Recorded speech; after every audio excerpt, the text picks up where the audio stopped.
მოგესალმებით მწარე პოდკასტი. ჩვენი მთავარი პარტნიორი არის TBC, ხოლო ჩვენ ახლა ვართ ეკო ჩემბერის სტუდიაში, სადაც ვიწერთ შემდეგ ეპიზოდს და ეს ეპიზოდი შეეხება და ჩვენ ბრუნდებით საქართველოს სამეფო კარის თამაშებში. ეს არის ჩვენი სერია ეპიზოდებისა და ზოგადად ურჩევ ყველას, ვინც აი ამ ეპიზოდს მოიწვიოს, წინებსაც გადახედოთ, თუ მოსმენელი არ გაქვთ ჯერ კიდევ, იმიტომ რომ ძალიან საინტერესო სერიაა ჩემი აზრით და ბევრ საინტერესო ამბავს გაიგებთ ისეც, რაც აი სახელმძღვანელოში ან ძალიან ზოგად წიგნებში საქართველოს ისტორიაზე შეიძლება ვერ მოისმინოთ და ვერ გაიგოთ, იმიტომ რომ ხშირად ჩვენ ისტორიული წყაროებიდან პირდაპირ ვახდენთ ხოლმე ციტირებას ბევრი საინტერესო ეპიზოდისა, რაც ხშირად ყურადღების მიღმა რჩება ადამიანებისათვის. როგორც ჩვენმა ერთ-ერთმა მსმენელმა დაგვიწერა კომენტარი, შემდეგ ეპიზოდი ასეთ სიტყვებით დაიწყეთო, რა ბრუნდებით ყარაყორუმში, სადაც დავით ნარინი და დავით ულუ ერთმანეთს შეხვდნენ ყაენის კარზე. კი, ბოლოს მართლა ასე დავამთავრეთ ეპიზოდი, მაგრამ რა თქმა უნდა, ჩვენ ცოტა წინა პირობებიც უნდა ავხსნათ იმისთვის, რომ მე ისინი ერთმანეთს რო შეხვდებიან იქ რა და როგორ იყო უკეთესად გავიგოთ უფრო. ამიტომ ჩემ დღევანდელი სტუმარი არის ნიკა შონია, ტრადიციულად ამ სერიისა. მოგესალმებით, ნიკა. მოგესალმებით. და მოდი ჩვენ პირველ რიგში დავიწყოთ შესავლით და ეს შესავალი იქნება დავით ულუს ისტორია. ხო, როგორ აღმოჩნდნენ მამიდაშვილები ერთად ყარაყორუმში. ხო, წინა ეპიზოდი დავამთავრეთ ხო ამით, რომ დავით მომავალში დავით ნარინი, დავით რუსუდანის ძე გაიგზავნა ჯერ ბათოყაენთან ოქროს ზურდოში და შემდეგ იქიდან ყარაყორუმში, რადგან ითვალისწინებდა შეთანხმება, რომ ეს მეფე მონღოლ ყაენს უნდა დაემტკიცებინა და წავიდა ეს ბიჭი ყარაყორუმში და აღარ ჩანს და აქ არის საინტერესო ეპიზოდი, ესეც მოკლედ ვთქვი, რომ რუსუდანი როგორ დარდობს და განიცდის და ფიქრობს, რომ მისი ვაჟი გარდაცვლილია. გონია რომ მოკვდა და ასე ვთქვათ, რაღაცა ძალიან განიცდის კიდევ იმ საშინელებას, რაც მან ჩაიდინა. და ჩაიდინა რა, ხო, ეს არის ეპიზოდი, როდესაც მან წერილი მისწერა. ბევრი წლის მერე რომ ვერ მოაკვლევინა ვერავის დავით ლაშა გიორგის ძე, რომელიც გაგზავნილი ყავს რუმის სასულთნოში, სადაც გათხოვილია მისი ქალიშვილი თამარი. ანუ რუსუდანის ქალიშვილი თამარი. ხო, რუსუდანის ქალიშვილი თამარი. რადგან ვერანაირად ვერაფერი ვერ დაუშავა, იქ მერე გააგზავნა წერილი თავის სიძესთან, სულთანთან, ქაიხოსრო მეორესთან და უთხრა, რომ იმიტომ არ აკვლევინებს თამარი დავით, რომ მათ ერთმანეთში რომანი აქვთო და გაგიჟდა და გადაირია ეს კაცი, ეს თავის ცოლი ცემა, ძალით მიაღებინა ისლამი და ხატები დაუმტრია ხო, რაღაც წიგნები დაუწვა. ხო, ეს საინტერესო შეთანხმება ესე ვთქვათ, რომ ქრისტიანად რჩებოდა. კი, თავდაპირველი შეთანხმებით ქრისტიანად რჩება და ახლა ცემა და ძალით მიაღებინა ისლამი, ცოტა ხანი უძლებდა ამ ტანჯვას ეს თამარი, მაგრამ ბოლოს მოუწია ისლამის მიღება და რა ბედი ეწია ხა ამ დავითს. და აი აქედან იწყება ეს მთელი ეპოპეა დავითის, რომელიც ძალიან საინტერესოა და სათავგადასავლო რომანია ერთი ადამიანის შესახებ, ბევრი განვლო ამ თხრობაში, ბევრი ასე ვთქვათ ის უკვე მიღებული და ასე ვთქვათ როგორ თქვა, ყარად არსებული რაღაცა სქემები არსებობს ამბის გმირის ამბის თხრობაში როგორიც არის და ამ ამბავს ჟამთახწერელი როგორც გვიყვება, ეს არ არის შემთხვევითი. და რაც გულისხმობ ახლა ამასაც რა თქმა უნდა ავხსნი. ამბავი არის ესეთი, რომ ჯერ თავს იმართლებს დავითი, მთელი ამ სულთანს ხო, რომ მაგას როგორ ვიზამდი. მომიდამ დამაბრალაო. ხო, პირდაპირ ეუბნება, რაც ხდება, მაგრამ საბოლოო ჯამში ვერ მოიგებს ის, ვერ მოულბობს გულს ქაიხოსროს და ის უბრძანებს მენავეთ მოძღვარს, ანუ ფლოტილი, ვისაც აბარია, ასე ვთქვათ, გემები, ხო, რომ წაიყვანონ ეს დავითი და ზღვაში დაახრჩონ. და წაიყვანენ მართლაც და იქ ესე იგი ეტყვია, რომ მთლიანად გაიხადოს, გაიხდის, მაგრამ კიდია ხატი, ღვთისმშობლის ხატი აქვს დავითს ამ ამბის მიხედვით და თხოვს, რომ ეს დაუტოვონ და მე რა ძალიან დიდ ლოცვას შეასრულებს დავითი და მაინც გადააკეთებენ ამ კაც ზღვაში, მაგრამ ერთ-ერთ შეეწოდება და ფიცარს ხესს გადაუგდებს და მე ეს ამ ხესს შემოეხვევა და არის ამ ზღვაში და მე ვაჭარი იპოვის ზღვად გამოიყვანს და სადაც 6 თვეს თავისთან აცხოვრებს. და მე ასე ვთქვათ, გაჟღერდება ვინც არის ეს მივა ხო გამჟღავნდება რომ ეს არის ეს დავითია და არა ვიღაც ტიპი რომელიც სხვაში იპოვეს და სულთნის ყურამდე მივა ეს ამბავი გამოუშვებს ხალხს შეიპყრობს და ჩააგდებს ორმოში სულთანი დავითს და ამ ორმოში არიან გველები დანიელის ამბის რაღაც ის და პირდაპირ აქვს ნათქვამი ჟამთააღმს როგორც დანიელს არ მიეკარა ლომი ისე არ ეკარება გველი და მე არის ერთი ბიჭი რომელიც გააყოლეს თავის დროზე გააყოლეს დავით ულუს ეს არის ვინმე სოსანი რომელიც მიდის და ამ პური და წყალი მიაქვს იმიტომ რომ ორმოზე დიდი ლოდია და იქ აწევს აჭმევს ამას და 5 წელი ესე იგი დავითი არის ამ საშინელ დღეში და ეს გველები არ ეკარებიან და ერთი გველი მიეკარა და უკბინა და სხვა გველებმა ეს გველი მოკლეს და მე თვითონ უკურნალეს დავითს. ხო. ოღონდ ეხლა ნახე, ნუ ეს შეიძლება ვთქვათ რომ რა სულელეა, ხო? არო ზღაპარია, ხო? და ნუ მაგრამ ეს ესე მარტივად არ არის რა, ახლა ჟამთააღმსწერელი მეზღაპრე არ არის, ხო? რაღაცა კონკრეტული მიზანი აქვს, როდესაც ასე ლაპარაკობს და მოდი ეს რატო ლაპარაკობს ასე ეს მიზანი ვნახოთ და საერთოდ ამ ბავშვში თუ შეიძლება რომ რამე სიმართლე იყოს. ანუ შეიძლება ამ ბავშვში რაღაცა მართალი იყოს და რაღაცა გაფორმებული იყოს სათქმელის გამოსაყრად. 5 წელი ახლა ეგეთ ორმოში ცოტა ძნელი წარმოსადგენია, მაგრამ რაღაცა გველების ამბავი, მაგრამ თავარი ახლა რა არის? სასწაული. ანუ ეს არის სასწაული. ჯერ ამის გადარჩენაც ხო სასწაულია, მაგრამ ის რომ გველები მას არ კბენენ და მე ნუ რაც მოვყევი და პლუს შედარება პირდაპირ დანიელთან და ძალიან კაი დამავიწყდა მე თქვა, როდესაც ზღვაშია დავითი შედარებული არის ნოეს და ნოეს კიდობანს, ანუ როგორც ნოეს კიდობანს დაატარებდა ზღვა აქეთ იქით, ანუ წყალი ესე იყო თვითონ, ანუ ორივე შემთხვევაში ბიბლიურად ძალიან ისეთ მნიშვნელოვან ადამიანს არის შედარებული. ეს შემთხვევითი არ არის, იმიტომ რომ დავითი არ არის ჩვეულებრივი ადამიანი, ეს არის ჟამთააღმსწერელის გადმოსახედიდან თან არის ლეგიტიმური მეფე, იმიტომ რომ ჩვენ წინა იმაში რა ქვია, გადაცემაში ვისაუბრეთ, რომ ჟამთააღმსწერელისთვის ის რომ დავით ულუს ჩამოართვეს მეფობის უფლება და რაც უქნეს, ეს არის მთელი უბედურებების მიზეზი და რომ მას ეკუთვნის მეფობა, რომ ის არის მეფის შვილი, რომ თან ლაშა გიორგის ანდერძზე აქვს საუბარი, რომ ანდერძით აქვს დატოვებული ეს ყველაფერი და ნუ მთელი ამბავი, ხო? და მთელი უბედურებები ამის ბრალია, რომ რუსუდანმა ეს ანდერძი დაარღვია და ნახეთ, აი ამ ამბის ასე მოყოლით ხაზს უსვამს ჟამთააღმსწერელი, რომ ლაშა გიორგის შვილი დავითი ნამდვილად მირონცხებულია და ნამდვილად ეკუთვნის მეფობა, იმიტომ რომ რაღაც ზემოდან განგების ზალა ღმერთია ჩარეული ამ საქმეში, იმიტომ რომ მისგან არის ყოველი ხელმწიფე, რომ დავესესხოთ შოთას ამ შემთხვევაში და აჩგვეუბნება, რომ აი ხედავთ, რომ აი თუ არ ეკუთვნის მეფობა, აი თუ არ არის ნამდვილი მეფე, იმიტომ რომ ეს ამბები ხდება. მაგრამ ეხლა მოდი ვნახოთ, ამ ამბებიდან საერთოდ რა ყველაფერი ეს ჟამთააღმსწერელის მოგონილია, რომ ეს ასე იყოს, მაგრამ საინტერესო არის ხა სომხური წყარო, გრიგოლ აკანელის წყარო, რომელშიც არის საუბარი დავით ულუს ჩამოყვანასთან დაკავშირებით. ჩამოყვანამდე ხო მივალთ, მაგრამ აი როდესაც უკვე უნდა ჩამოიყვანონ, იქ არის რომ გაიგებენ რუმელებისგან, ასე ვთქვათ, ქართველები, რომ დავითი ცოცხალია და ღრმა დილეგში თუ გამოქვაბულში ყავს გამოკეტილი სულთანს.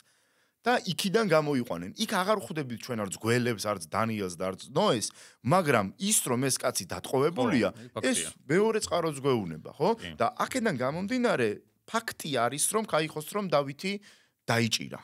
და ცუდ დღეში. ბოლო-ბოლო მოკლასაპირებდა მაგრამ ხო მის. და შესაბამისად, უბრალოდ ეს ნამდვილად ასია დაჭერილია, უბრალოდ შემდეგ ჟამთააღმსწერელმა ამ დაჭერის ამბავში შემოიტანა ეს სასწაულის თემა, იმისთვის რომ კიდევ უფრო კაფიოდ გამოხატოს თავის პოზიცია და სათქმელი რომ დიახ დავით ულუს ეკუთვნის ნამდვილად მეფობა. ეხლა რატო გახდა ჩამოსაყვანი ეს ხო გასაგებია, იმიტომ რომ აქ უმეფობაა. და თან არიციან რა ბედი ეწია იმას წავიდა. მე ვფიქრობ რომ ფიქრობენ რომ მოკვდა. ალბათ ფიქრობენ რომ მოკვდა. იმიტომ რომ დაახლოებით ვიცით რომ 43 წელს გაუშვით დავითი, 45 წელს კვდება რუსუდანი, 2 წელია ბიჭი არ ჩანს. ხო და ნუ სავარაუდოდ ფიქრობ თან შორე გზაზე უნდა იმოგზაუროს მან 7000 კილომეტრი შუა საუკუნეებთანაც ხო რამხელა გამოცდილება და ცოდნა და მეგზურები და შემდეგ ჭირდება რომ ამხელა მანძილი გაიაროს ამ ხელა უცხოს ქვეყანაში. ანა წყაროში არის ხოლმე ხაზგასმა რომ რა საშინელი გზა არის ეს, რა საშინელი ადგილებია.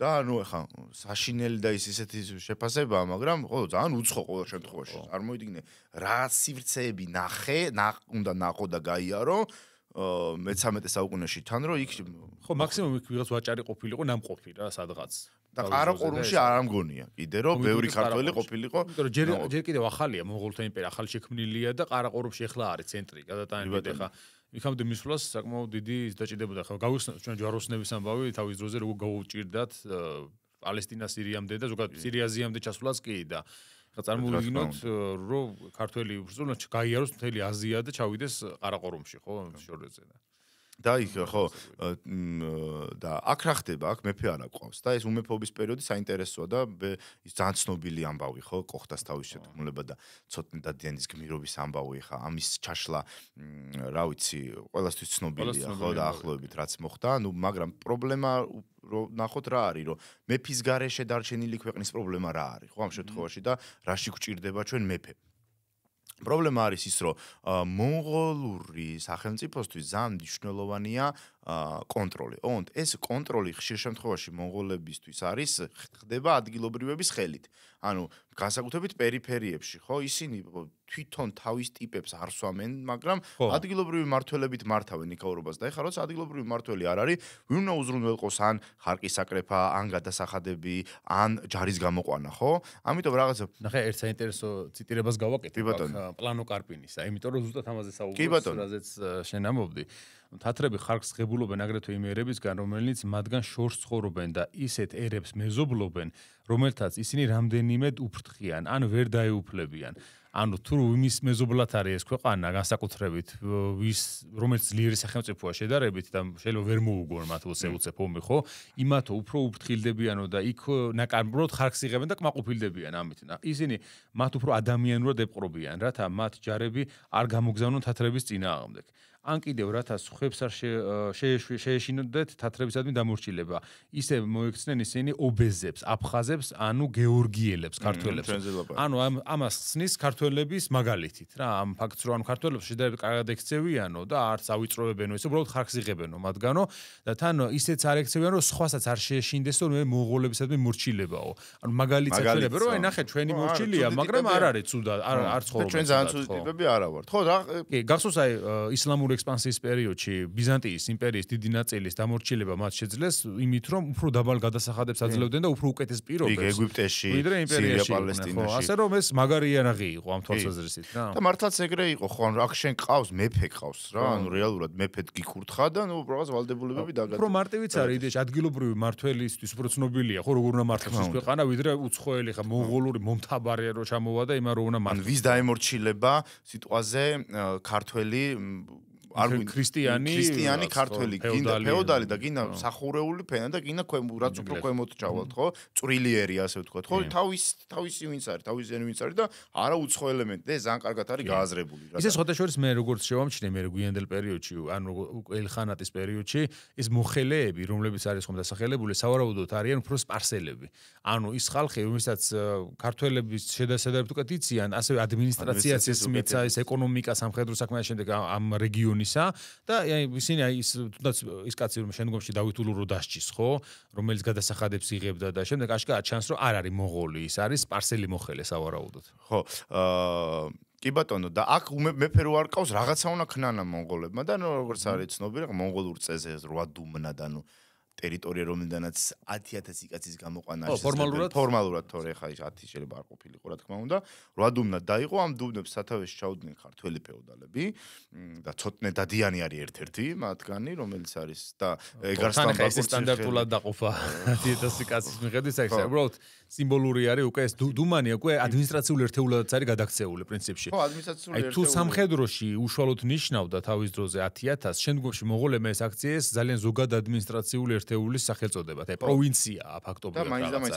10,000 კაცის გამოყვანას რა თქმა უნდა არ გულისხმობს და არის 8 დუმანი არ არის ხა ამის ცალსაკე ჩამოსვლა შეგვიძლია, მაგრამ ნუ ცოტნე დადიანი არის ცნობილი ამადგან და ეს დასავლეთ საქართველოს ამბავია და ძალიან ცნობილი არის და მნიშვნელოვანი ეგარსლან ბაკურციხელი, რომელიც ყველაზე მეტად ძლიერდება ამ დროს და ჟამთაღწელას საკმაოდ უარყოფით დამოკიდებულება აქვს ამ კაცის მიმართ, იმიტომ რომ ამბობს რომ კარგად ლაპარაკობდაო, კარგი მოლაპარაკე იყო, კარგი ორატორი იყო ეთყობა და ასევე რაღაცეების ახლართვა შეეძლო და სხვა ისეთი ღირსებების არ მქონეო. ნუ ამ შემთხვევაში სამხედრო ღირსებებს უკვე დიპლომატიური უნარი ქონდა. დიპლომატიური ხო ისე საინტერესოა, ნახე, ისეთი ფეოდალები ჩდებიან ამ პერიოდში, რომლებზეც აი თუ გახსოვთ თამარის დროს ან ლაშა გიორგის ან არ ჩანან ეს საგვარეულოები საერთოდ. აი სხვამა წამოიწიეს ისეთება უმეფობის პერიოდში და უბედურების პერიოდში, რომლებიც მანამდე ანაკლებად ჩანან. და ძალიან საინტერესოა, რომ მონღოლების პერიოდში ისეთი ტიპები ამოდიან და ძლიერდებიან, რომლებსაც ეს დიპლომატიური უნარები აქვთ. იგივე ეგარსლან ბაკურციხელი, იგივე სადუნ მანკაბერდელი, ხო, რომლებიც აი ლაპარაკ, ანუ რაღაცა ჩვენს ისტორიოგრაფიაში მონღოლების ენა ესმის. ხო, ასე კი, შეიძლება ასეც ვთქვათ და სადუნ მანკაბერდელზე თუ დაინტერესდება მაყურებელი, შეუძლია ნახოს ეპიზოდი ჩვენ მასზე ჩაწერილი გვაქვს. ხო და ნუ მოკლედ ბევრი აღარ გავაგრძელო, ეს ქმნის პრობლემას, ესე მეფე არ არის, კონტროლი არ არის, მე სხვა გარშემო თურქები იგებენ რომ მეფეის გარეშეა დარჩენილი აქტიურობა და თავს ესხმიან და გარდა ამისა მონღოლების ასე ვთქვათ დაწოლა სამხედრო ბეგარის მხრივ უმეფო საქართველოზე უფრო მეტიაო ასე ამბობენ, იმიტომ რომ მე ცალკე ანუ მონღოლს ცალკე უწევს ფეოდალს უწევს ცალკე მონღოლთან ურთიერთობა და მას მეტად შეუულია რომ შენ ბრჭყალებში დაგჩაგროს. შუამავალი მეფე არსებობს, იქ მეფე აგვარებს მაინც რამდენს წაიყვანს, როგორ წაიყვანს და ეხა აქ შენ დაყავი და იბატონეს პრინციპით მეტად ზარალდები და ეს კოხტას თავის შეთქმულება არის იმისთვის რომ თითქოს ჩვენ უნდა გაგვეთავისუფლებინა ბატონობისგან თავი, მაგრამ ესე ვერ მოხდა, მე არის ცოტნეს ეპიზოდი, ხა მე ცოტა სკეპტიკურად ვარ განწყობილი რა უნდა ეკნათ სურო ეს შეთქმულება არ გამჟღავნებულიყო, რამდენად მოახერხებდნენ თავის გათავისუფლებას, მაგრამ ნუ ამ ამბის მე რომ არ გამოვიდა ეს ამბავი, აი მე თქვეს რომ ნუ რა ვქნათ ეხა მეფე გვჭირდება და თან ძალიან საინტერესო არის ერთი რაღაცა რომ ეგარსლან ბაკურციხელი იქცევა როგორც მეფე. და ეს სხვა ფეოდალებს არ მოსწონთ და ეს არის ჟანრის კლასიკა რა, რომ სხვა ფეოდალებს არ მოსწონთ, როდესაც რომელიმე ფეოდალი მეფესავით იქცევა. გიორგი სააკაძე გავიხსენე. ხო, თუნდაც გიორგი სააკაძე, თუნდაც ლიპარიტ ბაღვაშის ამბავი მესხებმა თვითონ რომ შეიპყრეს, იმიტომ რომ არც მათ არ მოსწონთ, რომ რაღაცა მართლა მეფესავით.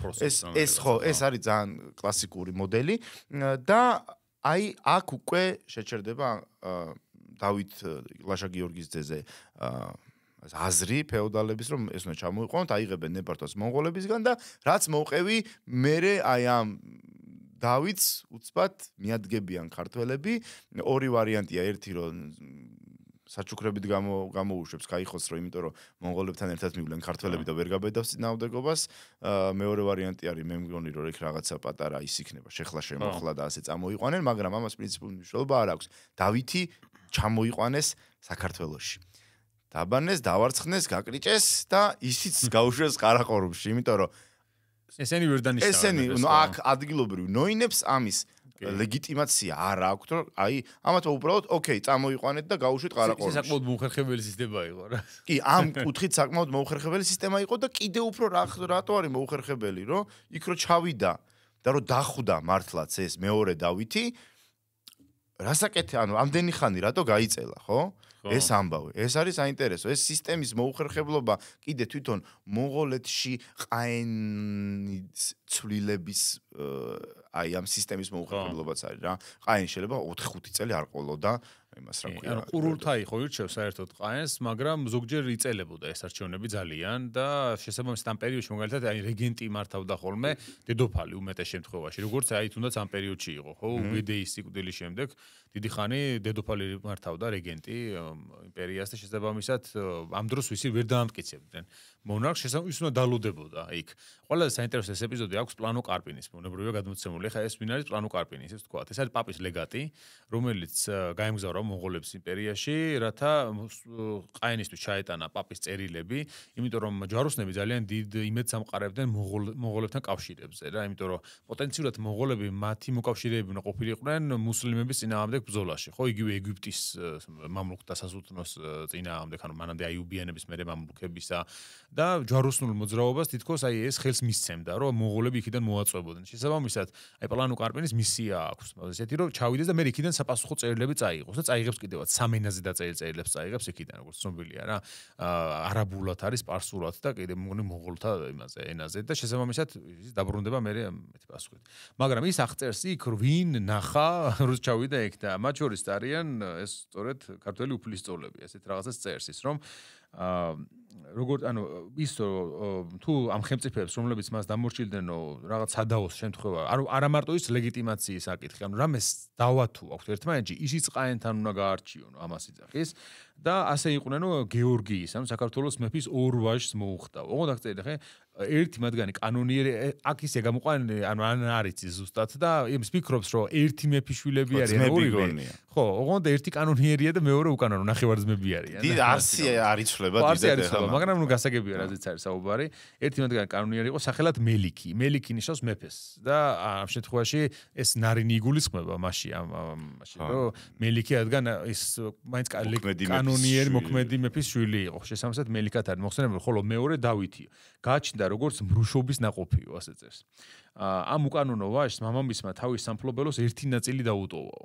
მეორე, რომელიც უფრო ახალგაზრდა იყო, თავის დედითურთ წავიდა თათრების იმპერატორთანო. აი ეგ საინტერესო მომენტია, თავის დედითურთ წავიდაო. ხო, იქ არის საუბარი, რუსუდანიც უნდა წასულიყო თითქოს, მაგრამ აღარ წავიდაო. ნუ იქ დედამ ვერ ჩააღწია ალბათ მისი აზრით. სადაც გაემგზავრა აგრეთვე დავითიც, მელიქის დედა საქართველოს დედოფალი, რომელთანაც შეუღლების ძალით მისი ქმარი ამ სამეფოს ფლობდა, ვინაიდან იქ ქალები მფლობელობენ, გზაში გარდაიცვალაო. აი ასე ამბობს, ხო. მათ კი მოსვლის შემდეგ მრავალი საჩუქარი დაარიგეს, განსაკუთრებით ბევრი საბუძვარი გასცა კანონიერმა ვაჟმა. ეკნებოდა კიდევაც ფრუმეტი ახლა. ხო, რა თქმა უნდა, აბარა, ბევრიც წავიდა. ხო, რომელიც ითხოვდა, რომ მისთვის დაებრუნებინათ მამის მიერ დავითისთვის დატოვებული მამული, ვინაიდან მისი სიტყვით ის მრუშობის ნაყოფი იყო და არ შეეძლო მისი ფლობაო, ანუ თავის იმაზე ბიძაშვილზე იძახის, რომ ის არის მრუშობის ნაყოფიო და არ ეკუთვნისო მასო მეფობაო. მაგრამ დავითი უპასუხებდაო, რომ თუმცა მე ხასის შვილი ვარო, მაგრამ სამართალს ვთხოვულობ თათრების კანონის მიხედვით, რომელიც არავითარ განსხვავებას არ ხედავს კანონიერი ცოლისა და მხევლის მიერ დაბადებულ ვაჟებს შორის.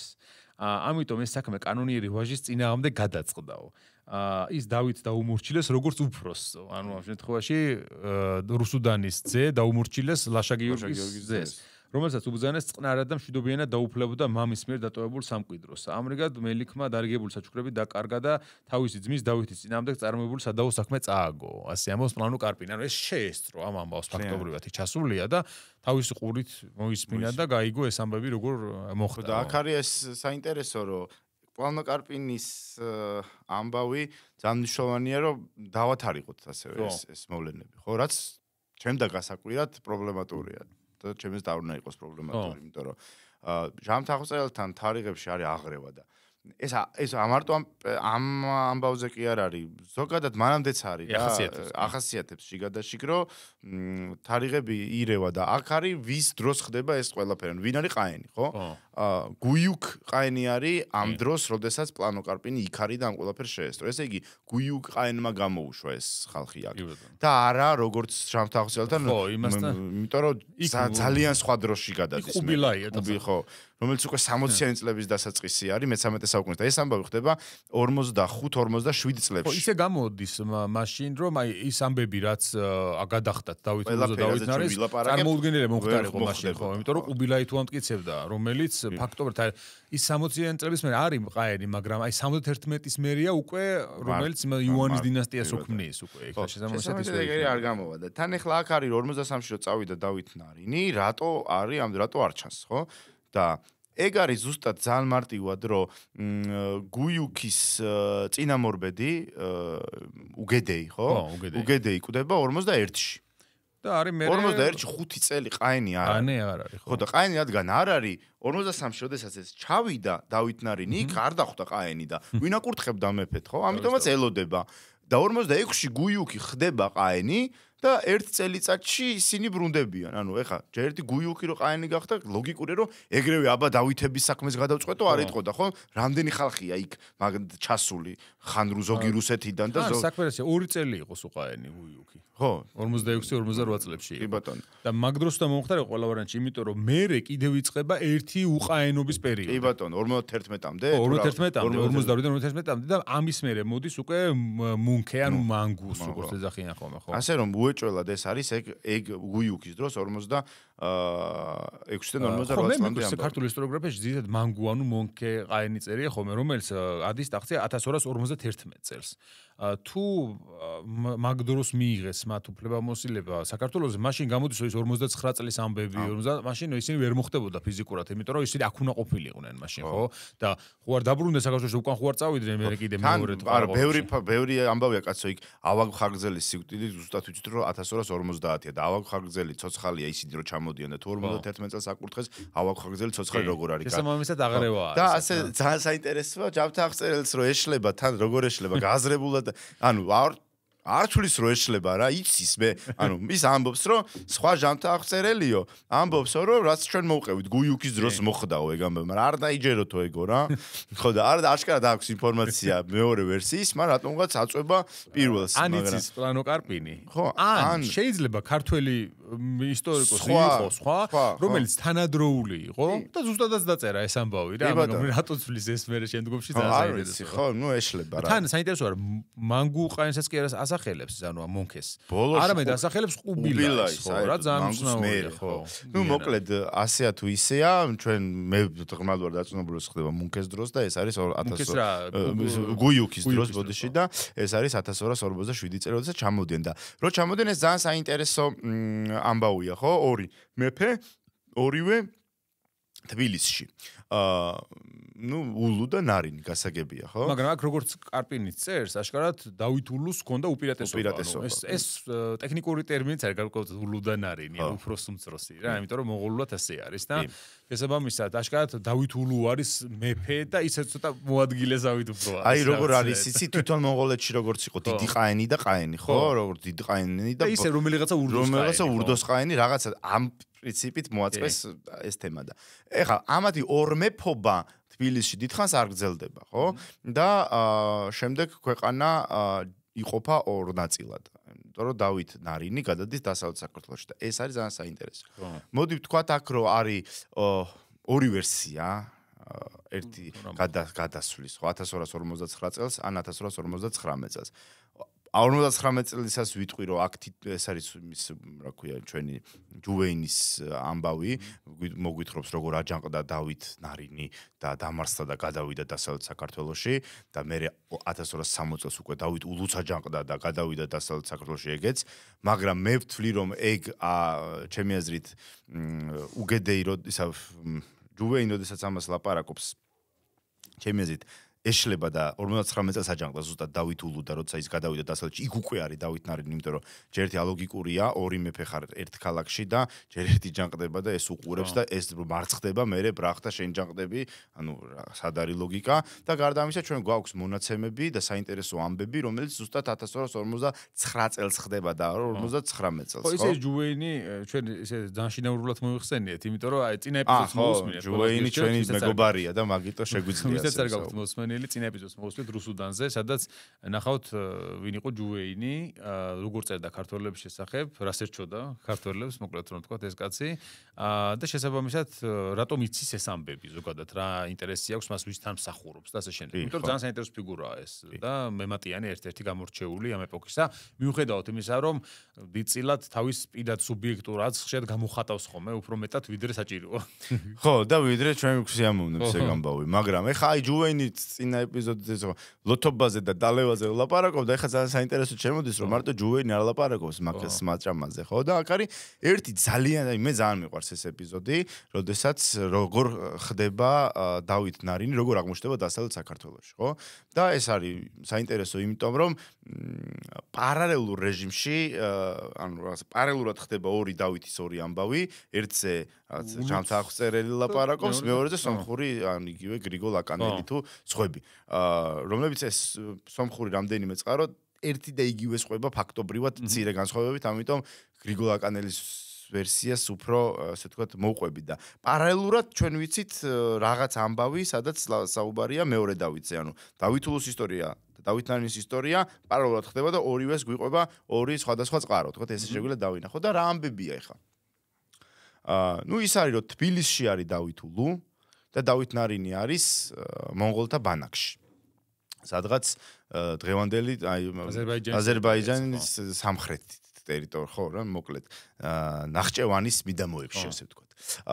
ეხლა რა უნდა იმ ბანაკში ეს ჩვეულებრივი ამბავია რომ საქართველოს მეფე ამ შემთხვევაში იყოს მონღოლთა სამხედრო ბანაკში, არა როგორც რამე ტყვე ან რამე, არამედ ეს ერთ-ერთი ვალდებულებაც არის მისი, რომ იქ იყოს. თავის ხლებლებთან ერთად არის სამი ბიჭია, რომელიც ჯერ კიდევ ყარაყორუმში გაყვნენ ამას თანამოასაკენენ, ასე ვთქვათ. ხო, ეს იქ არის დავითულუ არის თბილისში. და რა ხდება თბილისში? ეხა ამ დროსო ესეთი დრო იყო რა, დიდი პრობლემები არ იყო ქვეყანაშიო, მოცალეობის ჟამი ედგათო და თბილისში სასახლეში მოკლედ დავითმა სუფრა გაშალა. და იქ ფეოდალები ძალიან ბევრი ფეოდალი არის მასთან ერთად სასახლეში და მიდის ნადიმია რა მოკლედ რომ ვთქვათ. და სხვათა შორის ეს გრიგოლ აკანელი ამბობს რომ ახასიათებთო ქართველებს ეს გრძლად მეტყველებაო და ეს ღვინის სიყვარულს ალბათ სუფრაზე რაც ხდება რა ბევრს ლაპარაკობდა თაროსვაო ეგ გვახასიათებდა გრიგოლ აკანელის მიხედვით მე-13 საუკუნეშიც და რატომაც არა და ჯუვეინთანაც არის მე-13 საუკუნე რაღაცა სმის კულტურის აღზევება ჩვენი პრაიმია იმაში რა ქვია სმაში და სუფრაში რა მაგრამ აქ სხვა რამეა საინტერესო ის კი რომ სვამენ კაცო ყველა სვავდა რომელი მეფე და სამეფო კარი არ სვავდა ხო აბა რა რატომაც არა მაგას რა ჯობია მაგრამ სხვა რამეს ვამბობ იქ რა ხდება მე ნელ-ნელა რო თვრებიან ესენი და რას ლაპარაკობენ ხო აქ მიდის ლაპარაკი რომ მე აი 1000 კაცის გამოყვანა შემილია მე 500 კაცის გამოყვანა შემილია მე ის და ბოლოს იმხელა ჯარი შეუგროვდათ ამ საუბარში რომ ეს მონღოლები ხო არ გადაგვეგდო რა რაღაცა ესეთი საუბრები მიდის მაგრამ თვითონ გრიგოლ აკანელი ხასს უსვავს იმაზე რომ ეს ანუ სერიოზულად არ ლაპარაკობენ ამაზეო რა რაღაცა და ნახევრად ხუმრობით, ნახევრად სიმთვრალით რაღაცა ტრაბახობენ, ეჯიბრებიან ერთმანეთს და ნუ არ არის მოკლედ რაღაცა ეს არ არის შეთქმულების მართლა შეთქმულება. მაგრამ ხუმრობაში ახლა ეს ინფორმაცია გავიდა ამ ამბებიდან და მივიდა მონღოლებამდე. და ეს უნდა ვთქვათ, რომ აღმოსავლეთ საქართველოში მონღოლები დგანან. ეს შეთანხმების პირობა არის. რომ დასავლეთში არ დგანან, იმიტომ რომ დასავლეთი არ იყო იარაღის ძალით დაპყრობილი, აღმოსავლეთში დგანან, იმიტომ რომ იარაღის ძალით იყო დაპყრობილი და ნუ გასაგებია. და მივიდა ხა ეს მონღოლთა ყურამდე და დილით ეს მოკეიფეები დაიჭირეს აბახუსევზე. კიდე რომ გაკოჭავენ მონღოლები და საუბარი მიდის იმაზე, რომ ესენი ახლა დავხოცოთ როგორც აჯანყებულები თუ არ დავხოცოთ. და ნაწილი იწახის რომ უნდა დავხოცოთ. ნაწილი ამბობს რომ მოდი რა აი ავარკვიოთ რა ხდება ხო და ნუ მე აღმოჩნდება რომ ეს მართლაც არ იყო სერიოზულად არაფერი იმიტომ რომ აჯანყება ესე არ არის ხო სუფრაზე რო წოდება საჯაროდ ეს ხომ ხო და მე რომ გამოირკვა რომ კაცშვილმა არავინ ამ ადამიანები რა აჯანყებაზე ლაპარაკობ ესე იზახთა თურმე ისა ავაგ მხარგზელს დაუჯერეს ბოლოს ეს იმიტომ რომ ეს კაცი მოიყვანეს ტახტრევანით ისე ცუდად იყო და ყველაზე ასაკენდობ როგორც ძალიან პატივსაცემი კაცია ეს ავაგი თან ეს ერთ-ერთი პირველია ვინც თავის დროზე მონღოლებთან შეთანხმება დადო და პატივსაცემი ადამიანი როგორც ჩანს და ნუ ბოლოს ამ კაცს მეტყობა უთხრა რომ ნუ რა ამ აჯანყებაზე ლაპარაკობთ გაიხედეთ გამოიხედეთ ხო რაზეა საუბარი და თუ საბოლოო ჯამში თან მე წყაროში რომ მონღოლები დასცინო ნო ამათ. ასე აჯანყდით თუ რაღაცა ესე დასცინოდნენ და საბოლოო ჯამში ნუ გაუშვეს.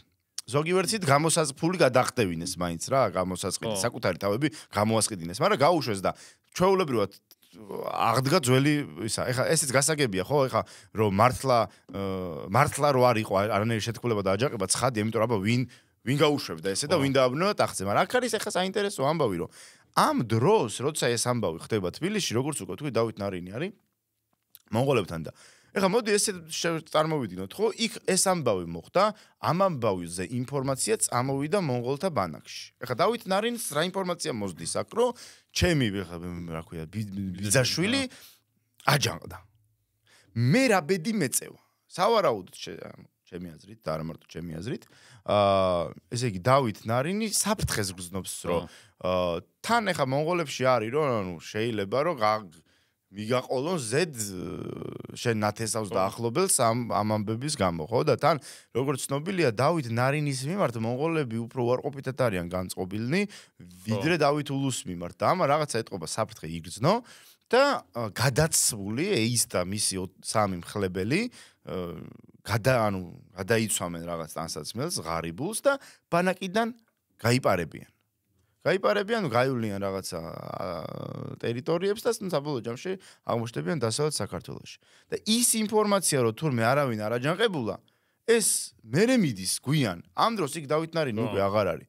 და იმან რომ თავი გადაირჩინოს, აღმოჩნდება დასავლეთ საქართველოში, სადაც ეხა ის ადგილობრივი დადიანები და ვიღაცები მიიღებენ როგორც და ჩაიკრავენ გულში და ფაქტობრივად ქუთაისში ჯდება მეფეთ. კი, აქვე ისიც უნდა ვთქვათ, რომ სავარაუდოდ დავით ნარის ისედაც უფრო მტკიცე საფუძველი იქნებოდა დასავლეთ საქართველოში. ვიდრე აღმოსავლეთში, იმიტომ რომ მათგან არის ნაკურთხი, გარდა გავიწყდეს. როცა რუსუდანმა გადაწყვიტა რომ თანამოსაყდრედ დაესვა, ხო? მაშინ ფაქტობრივად იქ ეკურთხა, იმიტომ რომ აღმოსავლეთში ვერ გადმოდიოდა. აღმოსავლეთის ფეოდალებს პირდაპირ, ესე იგი, მეფეთ კურთხევაში მონაწილეობა არა აქვს. მიწერეს რომ თანახმოვარდო. ოკეი, კაი, ეგრე იყოს, მაგრამ ვინც აკურთხა ნამდვილად ესენი არიან. ამიტომ დასავლეთ საქართველოსთან მართლაც უფრო ახლო ურთიერთობა რო რუსუდანიც იქ მეფობდა ძირითადად, იმიტომ რომ მის მეფობის დროს რამდენჯერ მოუხდა, ხო, ორჯერ წავიდა იქ ჯალედინის შემოსევების დიდი დროა გატარებული იყო ძირითადად. და დავით ულუს ისინი დავით ულუს ახლა არც ბევრი არც არავინ არ იცნობს. სავარაუდოდ რა ცხოვრება ქონდა, მაგრამ დასახლებული იყო უმეტესად. ახ არის საინტერესო რაღაცა, რომ ამ დროს რა ხდება, ჟამთაღწერელი ხას უსვამს, რომ ერთი სამეფო შეიქმნა ორ სამთავროდო, ანუ აქ არ არის ჯერ კიდევ საუბარი სახელმწიფოს ორად გაყოფაზე, აქ არის საუბარი იმაზე, რომ არის ერთი სახელმწიფო, უბრალოდ ერთ დავით ულუ ერთგან არის, როგორც ანუ ერთ სახელმწიფოს მართავს ორი ტიპი რაღაცა, როგორ ასე შევადარებ რაღაცა, რომის ისტორიიდან ერთი იმპერია, ორი იმპერატორით. დასავლეთ და აღმოსავლეთ რომის, ანუ მაინც ხო ერთი რომის იმპერია იყო, უბრალოდ აი მე რო გაყო დიოკლეტიანი. კი ბატონო. ამ შემთხვევაში მაქსიმიანე დასვა, მაგრამ თვითონ იყო მაინც თავარი ამ შემთხვევაში. ის იყო რომის იმპერატორი, მაგრამ მისი მოადგილე, რომელიც ასევე იწოდებოდა ავგუსტუსად ამ შემთხვევაში, როგორც თვითონ მართავდა მეორე ნაწილს, იმის რომ გაემარტივებინა ადმინისტრაციულად ის მართავდა. რაღაცა მსგავსი მოუვიდათ, იმიტომ რომ ერთი სამეფოა და ორი ტიპ მეფეა, მაგრამ ფრანკთა სამეფო გავიხსენოთ თუნდაც, კი ბატონო. ყოველი მეფე რომ მოკვდებოდა, თავის შვილებს უნაწილებდა იმას სამეფოს. კი ბატონო. მაგრამ მერე მაინც გაიყოფა, უკვე ოფიციალურად ორ სახელმწიფოდ იყოფა უკვე მოგვიანებით, აი როდესაც დავით ულუ აჯანყდება, ხო?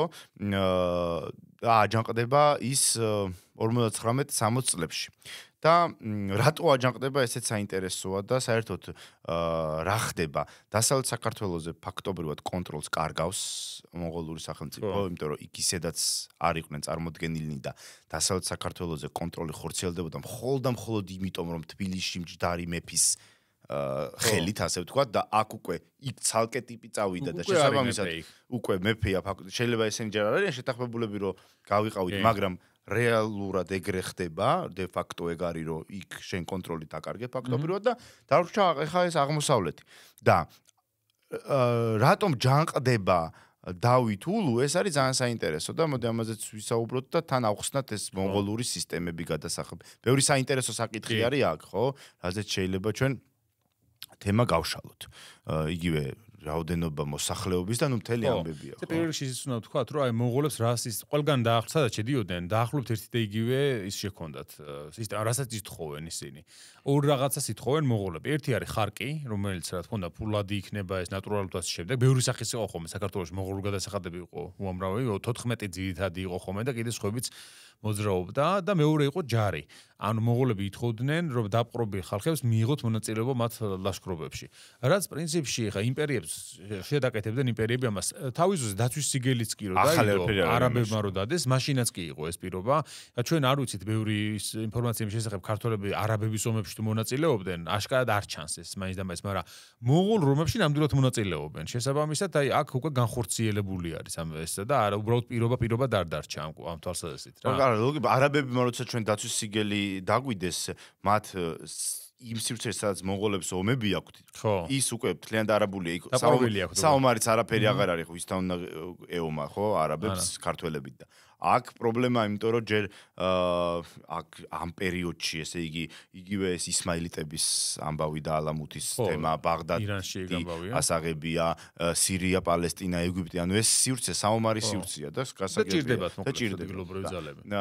ამიტომაც ძალიან მნიშვნელოვანია და ეს სისტემაც, საგადასახადო სისტემაც ძალიან საინტერესოა, ხო? ის შენ 14 გადასახადი, მაგრამ 14-დან 3 იყო მუდმივი მოქმედი.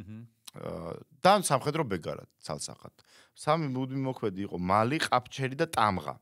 ეს მალი იყო სოფლის მეურნეობაზე წლიური შემოსავლის 2%, ყაფჩერი აზდროხაზე 1 სული, ან 1% და ტამღა საავაჭრო გადასახადი წლიური ნავაჭრის 3%. აი ეს რიცხვები არის ძალიან ცოტა. რეალურად რა, ახლა ვაჭარი რო ხარ და მთელი წლის ნავაჭრის მარტო 3%-ის გადახდა რო გიწევს, ეს ბევრი არ არის, მაგრამ მონღოლური გადასახადების პრობლემა გადასახადები კი არ იყო, არამედ გადასახადის ამკრეფები იყვნენ. და ამას ყველა თვითონ ასე ვთქვათ ისტორიკოსებიც ამბობენ და იქ იმდროინდელი მემატიანებიც აღნიშნავენ, იგივე ჯუვეინ როცა ლაპარაკობს, ის ამბობს, რომ ჰულაგუ როგორ მოუწოდებს, ესე იგი, აი ამ გადასახადის ამკრეფებს თუ ნოინებს, რომ იმდენიც გამოართვან გლეხს, რამდენის გამორთმევაც, ანუ რამდენის გადახდაც მას შეუძლია და არა ისე, რომ თელი შემოსავალი გაატყაო და ხო, სახე გააცალო, ეგრე არ უნაქნავ, ანუ თუ ესე იგი გლეხს თავისი მოსავლის ნახევარი გადასახადებში მისდის, ეს ძალიან ცუდიაო და დაფიქრდითო, იმიტომ რომ მაგრამ ერთია რომ ეხა ჰულაგუ მოგიწოდებს შენ და მეორე არის აქ თბილისში შენ რას აკეთებ მას ანერი ბერკეტი არა აქვს რომ ეს შენ გაგიკონტროლოს ხო და აქედან გამომდინარე ცუდად იქცევიან ეხა ეს 14 გადასახედიდან ზოგი პერიოდულად გროვდებოდა ხოლმე, მაგრამ ეგეთ პრობლემა რაში იყო, როგორ აგროვებდი, ხო, ანუ მე თუ იმაზე მეტი წავიღე, ვიდრე დაწესებულია, იმაზე მეტი ჯერ წავიღე, ვიდრე დაწესებულია, თუ რა არის, ამბავე და აქ არის, ხო, საინტერესო ტიპი არის ერთი, ხოჯა აზიზი, რომელიც არის თბილისში, ბასკაკი. აი მაგას გულისხმობდი, რომ ეგ არ მგონია მონღოლური წარმომავლობისა იყოს რა.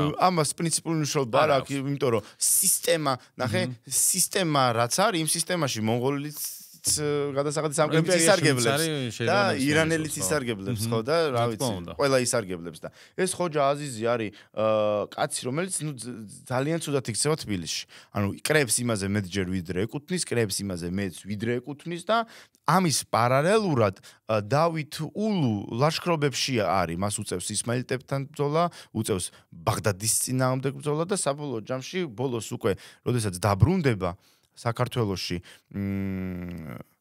ეგვიპტეში შესაძაც დაუძახებენ კიდევ ერთხელ სალაშქროდ დავით ულუ ამბობს რომ წავიდე თუ არა რა იმიტომ რომ უკვე ორი რაღაცის გამო აქვს ნერვები მოშლილი ორი რაღაცის გამო შეწუხებული ერთი რომ სულ ლაშქრობებში წაიყვანეს 50-იან წლებიდან მოყოლებული და მეორე ეს გადასახადის კონკრეტულად ეს ტიპი და ზოგადად ალბათ სხვა გადასახადის ამკრეფებიც და აქედან გამომდინარე ის უჯანყდება იმას რა ქვია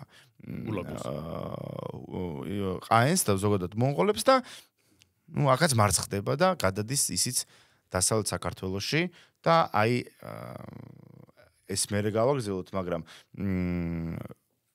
სისტემა თვითონ მონღოლური გადასახადები ამას უდგებოდნენ ძალიან სერიოზულად ანუ დაწერილი რაც იყო ძალიან კარგად შექმნილი თავის აღწერებით ვის რამდენი იმიტომ რომ და სხვათა შორის ხშირად ვამბობ ხოლმე რა იცი შენ რაღაცა რამდენი იყო რამე და ის რო იციან ხოლმე ხო რომ წყაროში რასაც უნდა იმას დაწერს ჯერთ რასაც უნდა იმას დაწერს ოკეი გავიგე მაგრამ ეგეც არ არის მაგრამ ოფიციალური ესეთი დოკუმენტები არის მნიშვნელოვანი იმიტომ რომ მე მჭირდება ანუ მე რო ვარ მონღოლი ყაენი მე თვითონ მჭირდება რომ ზუსტად ვიცოდე თქვათ რამდენი ადამიანი ცხოვრობს ახლა და აქ რომელსაც შეუძლია ხო რომელსაც გადასახადის გადახდა შეუძლია ან იარაღის ქნება შეუძლია რომ მე თუ ჩემივე მონაცემები ძალით გავბერე ხო რა თმინდა აი რაში გამოვიყენებ მე ჩავწერე 2 მილიონი და ამ დროს არის 50000 კაცი რაში გამომადგება ის 50000 იმ 2 მილიონის გადასახადს მეც ვერ გავიგე ხო რა თმინდა იქ რო წერო ამიტომაც ეს ამბავი ეს რიცხვები არის რეალობასთან ახლოს ხო და აქედან გამომდინარე მაინც გაგვიჭირდა რეალობის დანახვა მონღოლთა იმის რა ქვია, აღწერის მიხედვით, ხო. იცი რა, უბრალოდ ეს აღწერაც ჩვენ ძალიან დეტალიზებული ფორმით არ არის ჩვენამდე, ხო, უბრალოდ ვიცით რაღაცა ხან ოჯახების რაოდენობაა ჩამოთვლილი, ხან ან უფრო ამით ითვლიან, ან ოჯახებით ითვლიან ხომ უმეტესწილად და მე ადგენენ იმას, თუ ერთ ოჯახში რამდენი კაცი შეიძლება ყოფილიყო რა პოტენციურად და ანუ ამის გადამრავლება ხდება, მე დასავლეთ მე იქითვლება რომ მარტო აღმოსავლეთ საქართველოს აღწერილი და არა დასავლეთი 56 წლის აღწერა, თუ ჩვენ ვამბობთ 59 წელს გაიყო, ხო. მაშინ 56 წელს აღწერა მარტო აღმოსავლეთ საქართველოს ეხება. ხო. თუ 59 წელს გაიყო, მაშინ ორივეს. ნუ ახ ეხა შეიძლება მენელმა თქვას რომ თუ არ იცით რას ლაპარაკობთ, მაგრამ ეგრეა რა, დაშვებებია. ნუ ჩემი აზრით და იმ ჯერიდან გამომდინარე რაც ვილაპარაკეთ, აღმოსავლეთ საქართველოს ეხება მხოლოდ ეს აღწერა. აღმოსავლეთ სამხრეთ საქართველოსაც ხო ნუ მოკლედ რა, იმერეთს არა ყოველ შემთხვევაში და გურიას და აფხაზეთს.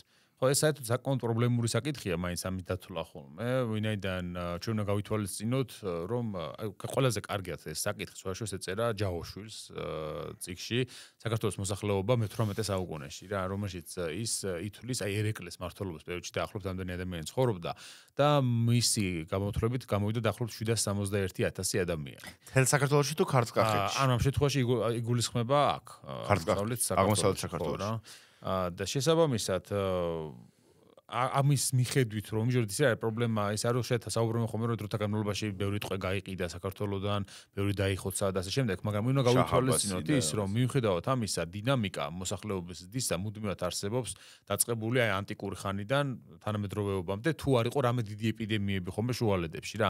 ან დაახლოებით თანაბარი მაინც რჩებოდა ხოლმე მიუხედავად აი ომები იქნებოდა თუ რაღაც და პრობითი ისინი იქნებოდა ხო. რა თქმა უნდა ეს ყველაფერი ზეგავლენას ახდენს, მაგრამ რამდენიმე მილიონით მოსახლეობის შემცირება არის წარმოუდგენელი, ხო? და შესაბამისად, აი მაგალითად ეს ჯაოშვილი ითვლის ძალიან საინტერესოდ, აი მე-12-13 საუკუნეებში რა გურნა ყოფილიყო დაახლოებით, ის კომლების რაოდენობის მიხედვით ამოდის აქედან და ის ამბობს, რომ არსებობს სხვადასხვა დაშვებები ამასთან დაკავშირებით, რომელმაც გამოიწვია მცდარი შეხედულებებიც მერე და გაიბერაო ეს რიცხვებიო. აი მაგალითად ის მიიჩნევს რომ მამაკაცთა მთელი რაოდენობა ამ აღწერის მიხედვით უნდა ყოფილიყო 1246,000. ანუ ამისი ასე უწერ რამდენი 1000 მამაკაცი იყო რა და ანუ მთელი მოსახლეობაო არ იქნებოდაო 2.4 მილიონზე მეტიო რა. ანუ 2.400,000 კაცი მთელი მოსახლეობაო რა. ეს გულისხმობს საქართველოს ითვლის მთლიანად უკვე ამ შემთხვევაში და არა კონკრეტულად ამას. ანუ ამ ოჯახების რაოდენობას ამრავლებს ერთმანეთზე ასე ვთქვათ რა და გამოთვლის რომ დაახლოებით თანაბარად თუ წარმოვადგინოთ დასავლეთ და აღმოსავლეთ საქართველოს ერთმანეთთან. ხოლო სარგის კაკაბაძეს აქვს სხვა რიცხვი კიდე მიღებული აქვს რომ 1,800,000 რომელიც ჩემი აზრით უფრო მეტად შეესაბამება კიდე უფრო იმ პერიოდის რეალობას. ამავე დროს გამოთვლილი აქვს ეს ყველაფერი ძალიან კარგად გიორგი ჟუჟუნაშვილს შესანიშნავ სტატიაში მონღოლთა პერიოდის საქართველოს შესახებ, რომელშიც ის გადასახადების საკითხზეც საუბრობს და აი ამ აღწერასაც ახსენებს ძალიან კარგად, სადაც ის ითვლის რომ 2,250,000 კაცი იყო დაახლოებით საქართველოს მთელი მოსახლეობა ამ პერიოდში. თან ეს უნდა გავითვალისწინოთ, რომ იგულისხმება არა თამარ მეფის საქართველოს ყმადნაფიცების ჩათვლა. არამედ საქართველოს ტერიტორია რაც არის, მაგრამ აი საქართველოს ტერიტორია მაინც გაცილებით უფრო დიდია ვიდრე დღევანდელი საქართველოს ტერიტორია. ამავე დროს ჯაოშვილი ხედავს ამაში ნორმალურ, შედარებით ნორმალურად აღიქვამს ამას, იმიტომ რომ ფიქრობს რომ აი მე-18 საუკუნემდე როგორც არის მოსახლეობის დინამიკა, თუ აი ეს ყველაფერი უბედურებები ჩავთვალეთ, რომ აკლებდა მოსახლეობას, აი მაშინ გამოდის რომ მეტნაკლებად აი მაშინ თუ მართლა იყო ასეთი ბუმი მოსახლეობისა, ეს რიცხვები აი 2 მილიონამდე და 2 მილიონზე ოდნავ მეტი მისაღებიაო რა საქართველოს მასშტაბებისთვის რა. აქ პრობლემას ვაწყდებით ხოლმე ერთ რაღაცას, რომ ხშირ შემთხვევაში საქართველოს მოსახლეობის შედარება არ ხდება ხოლმე სხვა სახელმწიფო და ცოტა გგონია. და გონია რომ ცოტაა, ხო, ხშირ შემთხვევაში ან ზედმეტად ბევრი და სინამდვილეში რომ შევადაროთ, ეს არის ნორმალური და კიდევ უფრო მეტი ცოტა. შეიძლება აი ცოტა ეს არის ოპტიმისტური მოლოდინი უფრო არის, უფრო მეტად ვიდრე ხო ამ შემთხვევაში ეს, იმიტომ რომ ჩვენ რო გადავხედოთ იგივე ევროპული ქვეყნების მოსახლეობის რაოდენობას, ან გინდა აღმოსავლეთისაც მათ შორის, ხო? ან ქალაქების მოსახლეობის რაოდენობასაც არის ესეთი ძალიან საინტერესო მკვლევარი, აი ურჩევ ყველას, ვისაც აინტერესებს დემოგრაფია შუა საუკუნეებისა, ჯოსია რასელი იყო ესეთი ავტორი, რომელსაც აქვს მთელი რიგი ნაშრომები კონკრეტულად შუა საუკუნეების დემოგრაფიაზე. მათ შორის ერთ-ერთი გამორჩეულია medieval cities, ანუ შუა საუკუნეების ქალაქები. და ის აკეთებს ცელ ცხრილებს მოსახლეობის რაოდენობის მიხედვით და აქვს თელი სისტემა აგებული, როგორი ხდება ამის გამოთვლა, იმიტომ რომ ეს ცალკე მეცნიერება არის რა, აბსოლუტურად რა, ესეც რა. დემოგრაფია ცალკე. დემოგრაფია. ამავე დროს აქ მონაწილეობს არქეოლოგიაც. მაგალითად, დასახლებების, ქალაქების, სოფლების და შემდეგ ანალიზი ხდება მისი მასშტაბების მიხედვით, ანუ რამდენად ვრცელდება ეს ტერიტორია, რამდენი სახლი იდგა პოტენციურად იქ, 1 კვადრატულ მეტრზე საშუალოდ რამდენი ის მოდის ადამიანი და ასე შემდეგ. და აი თუნდაც ამის საშუალებით ძალიან საინტერესო იყო, მაგალითად, პროგრამაში აზომეს ძველი თბილისი, ანუ რაც იყო მე-12-13 საუკუნეში რაც უნდა ყოფილიყო დაახლოებით და აი მაშინ თუნდაც აი ჯაბა სამუშეს აქვს საინტერესო ნაშრომი თბილისის ისტორიის შესახებ, რომელიც ხელნაწერთა ცენტრმა გამოსცა და იქ ის აღნიშნავს, რომ აი GIS-ის პროგრამა, რომელიც აი რუკების დგება, მაგით გააკეთეს ამის ანალიზი და აი საშუალოდ ეტევა იმ დროინდელ თბილისის ტერიტორიაზე დაახლოებით 15,000 ადამიანი რა საშუალოდ. თუმცა აი განსაკუთრებული აღმავლობის პერიოდში მიიჩნევს, რომ აი ოპტიმისტური მოლოდინი არის, რომ 30,000-მდე მის შემოგარენში თბილისში და მთლიანად იცხოვრებდა, ხო? და ეს შუა საუკუნეების მასშტაბებში ძალიან დიდი ქალაქის მასშტაბებია, იმიტომ რომ ბაღდადიც კი, რომელიც რაოდენობა ძალიან ხშირად არის გაზვიადებული, მაგრამ 150,000 ადამიანამდე ცხოვრობდა ბაღდადში და მის შემოგარენში.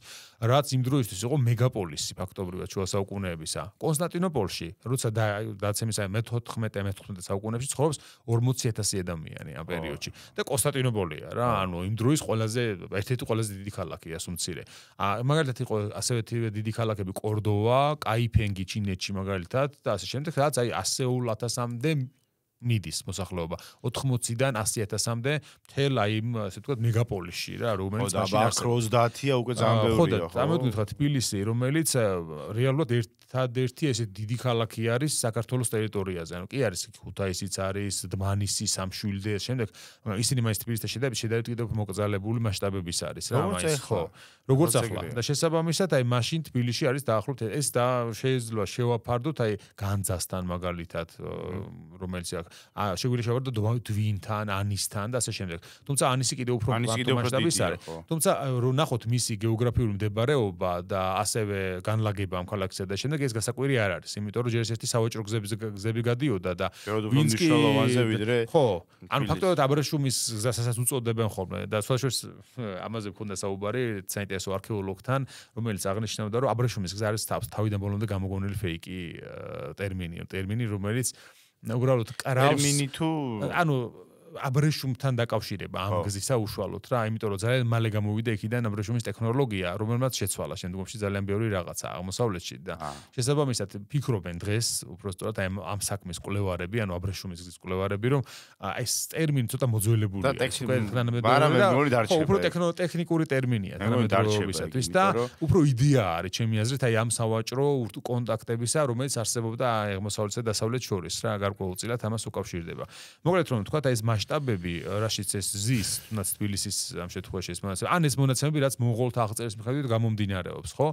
არის ნორმალური რა, მეტნაკლებად ნორმალური, მეც პირადად აი დაახლოებით ესე წარმომიდგენია.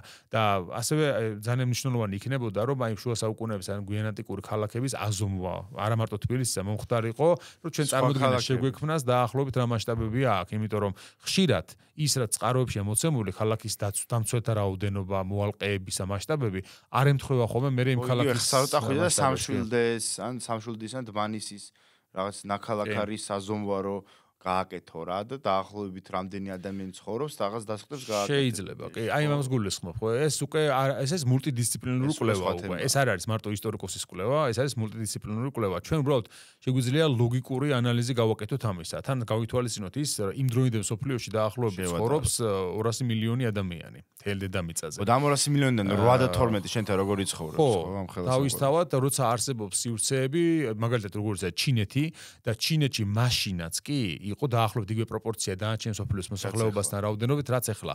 შესაბამისად, წარმოვიდგინოთ, რომ იმაზე რამდენი პროცენტი მოდის ამ პერიოდში.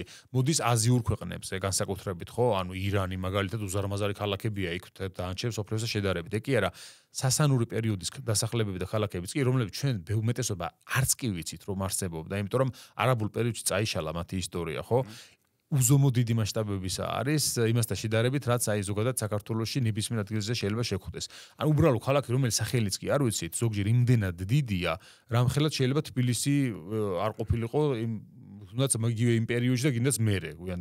ასე რომ აი აზიის მასშტაბები კიდე უფრო სხვა არის რა. და ევროპოს თუ შევადარებთ, იქ საერთოდ მე მგონია რომ ყველაზე ახლოს შედარებელი ჩვენთან მაინც ევროპულია და რატომ?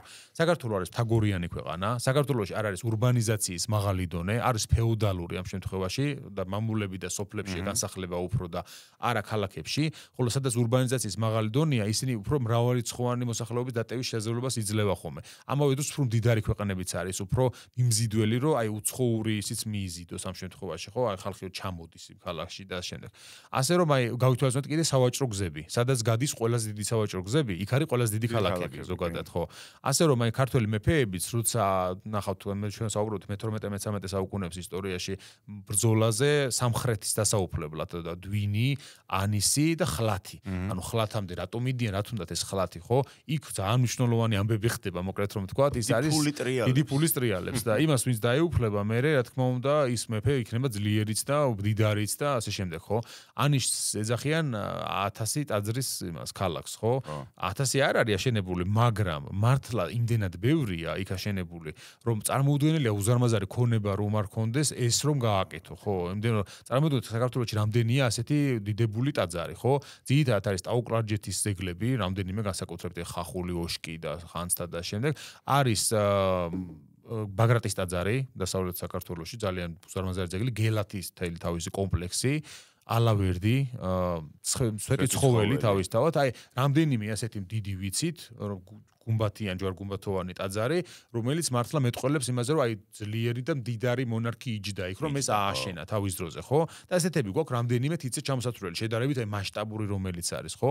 და იქ წარმოვიდგინოთ, რომ აი ასეთ სავაჭრო სივრცე სადაც იყო, ბევრად უფრო კიდევ განდიდებული და უფრო დიდი და უფრო მასშტაბური. ჯერ მარტო გალავანი რო ნახოთ ანისისა ამ სისქე კედლები უბრალოდ კავკასიაში არსად არ არის რა წარმოუდგენელია იმ სისქე გალავანი აქვს რაღაც უზარმაზარი გოდოლები არის რა აშენებული არ ვიცი ეს ქალაქი რომ რა მაღალ დონეზე იყო დაცული ამ შემთხვევაში ასეთი კედლები და ვინც მას ხელში ჩაიგდებდა შეეძლო მაგრადაც დაეცვა ანისისთვის ამ ერთი ანისისთვის რამდენი ხანი და რამდენი მეფე იბრძოდა დავითის დროსაც დავითიდან მოყოლებული გიორგი მესამის ჩათვლით და მერეც ანისი არის რაღაც სულ საბრძოლის არეალი. ხო, ასე რომ აი ამ ფაქტორებს გათვალისწინებით ხდება ხოლმე დაახლოებით მასშტაბების წარმოდგენა, როდესაც ჩვენ საუბრობთ რიცხოვნობაზე, ან მოსახლეობის რიცხოვნობა იქნება, ჯარის რიცხოვნობა იქნება თუ ასე შემდეგ, გარკვეულწილად ისიც არის ამასთან დაკავშირებული. იმიტომ რომ იგივე ფეოდალურ სისტემაში მოსახლეობის 1-დან 2% შუაში სადღაც არის ვალდებული, რომ სამხედრო სისტემაში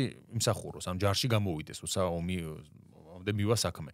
ამიტომ ხდებოდა ხოლმე საჭირო მოქირავნებით და რაღაცებით შევსება მე რომ ეს 2% შეთ არ ხდებოდა 1% და 2% საკმარისი არ იყო ხოლმე ხშირ შემთხვევაში რა და ასე რომ ესეც ამ საკითხს ებმის გარკვეულწილად და ჩვენ გვისაუბრია ამაზე. კი არა, მე სანამ პოდკასტს დავიწყებდი, მაქვს რამდენიმე პატარა ვიდეო ჩაწერილი, რომელთაგან ერთს ქვია შუა საუკუნეების ქალაქების მოსახლეობის რაოდენობაზე და იქ ცოტა მეტსაც საუბრობ კიდე ამ თემაზე და ვისაც დაგაინტერესებს შეგიძლიათ ისიც ნახოთ კი. დაუბრუნდეთ ახლა ჩვენ საქმეს. ხო, საქმეს დაუბრუნდეთ ეს პატარა ის იყო. საქმეს რაც შეეხება ძალიან საინტერესო ამბავია ჯერ კიდევ ამ აჯანყებამდე, ხო? ნუ ეს აჯანყება ვთქვათ რომ გადავიდა დასავლეთ საქართველოში, იქ არის საინტერესო ამბავი, რომ დავით ნარინი და დავითულუ როგორც ყაენის კარზე კინკლაობდნენ, ეხლა ისე ვიწყებენ კინკლაობას უკვე ოღონდ ქუთაისში. ვინ უნდა იყოს მეფე? დავით იქ რო გადადის. როგორც ჩანს პრეტენზია მას აქვს, რომ ის დანიშნული არის მთავარ მეფედ. კი. თუ იქ რო გადადის, მას ყავს თავის მომხრეები, ნარინს ყავს თავის მომხრეები და დავით იქ მიდის, რომ მე რო გადმოვედი, მე უნდა ვიყო მეფე. მაგრამ არ გამოსდის. არ გამოსდის, იმიტომ რომ უკვე დიდი ხანია გასული. რაც ნარინი უკვე იქ არის. აქვს მას თავისი გავლენები, ყავს მას თავის მომხრეები. თან დავითულუ ეხა რა პოზიციიდან გადადის, ხო? დამარცხებული ტიპი გადადის, რომელმაც წინასწარ წერილი მიწერა, რომ ხო შეიძლება გადმოვიდეო და ამან კიო და რო გადავიდა, მე დაუწყო, რომ მე უნდა ვიყო ნამდვილი მთავარი მეფეო და აი აქ ხდება უკვე, როდესაც ერთი სამეფო არა ორ სამთავროდ არის გაყოფილი, არამედ ორ სამეფოდ გაიყოფა, იმიტომ რომ იყოფა საჭურჭლე ანუ ბიუჯეტი ასე ვთქვათ, ხაზინა იყოფა ორ ნაწილად და სამოხელეო აპარატის დუბლიკაცია ხდება და რელიგიურადაც როგორც ჩანს, ესე იგი, მცხეთის საკათალიკოსოს გამოეყოფა აფხაზეთის საკათალიკოსო და ცალ-ცალკე ასე ვთქვათ, ეკლესია ტყალიბდება და მაგრამ საინტერესოა, რომ ეხა ეს აქეთ ხოლმე დაბრუნდეს და აქეთ დაბრუნება საინტერესო ამბავია, ხო? სადუმან კაბერდელი ჩდება აქტიურად ამ დროს როგორც თარჯიმანი და კაცი, რომელიც ასე ვთქვათ, დავით ულუს ათქმევინებს იმას, რომ რამენერად გული მოიგონ მონღოლების, მაგრამ ამაზე ბევრს არ ვილაპარაკებთ, რომ ამაზე ნასაუბრები გვაქვს და მერე ნუ იწყება ოქროს რუდოსა და ილხანთასა ეს მონღოლთა იმპერიის დაშლა ხდება და ორი თავარი ჩვენთვის საინტერესო ჩრდილოეთით ოქროს რუდო, სამხრეთით ილხანთას აყაენო ჩვენ ანუ აღმოსავლეთ საქართველოს ილხანთა საყაენოს ქვეშევრდომად ვითვლებოდით და აქტიურ ფაზაში შედის ამ ორ სახელმწიფოს შორის. ხო, მაგრამ მანამდე ოქროს ომი და ეხლა მან მინდა რომ ხო, მან მინდა რომ მივიდე ეს ქრონოლოგიური ისტორია მოვათავო და მე საკითხი განვიხილოთ, ხო?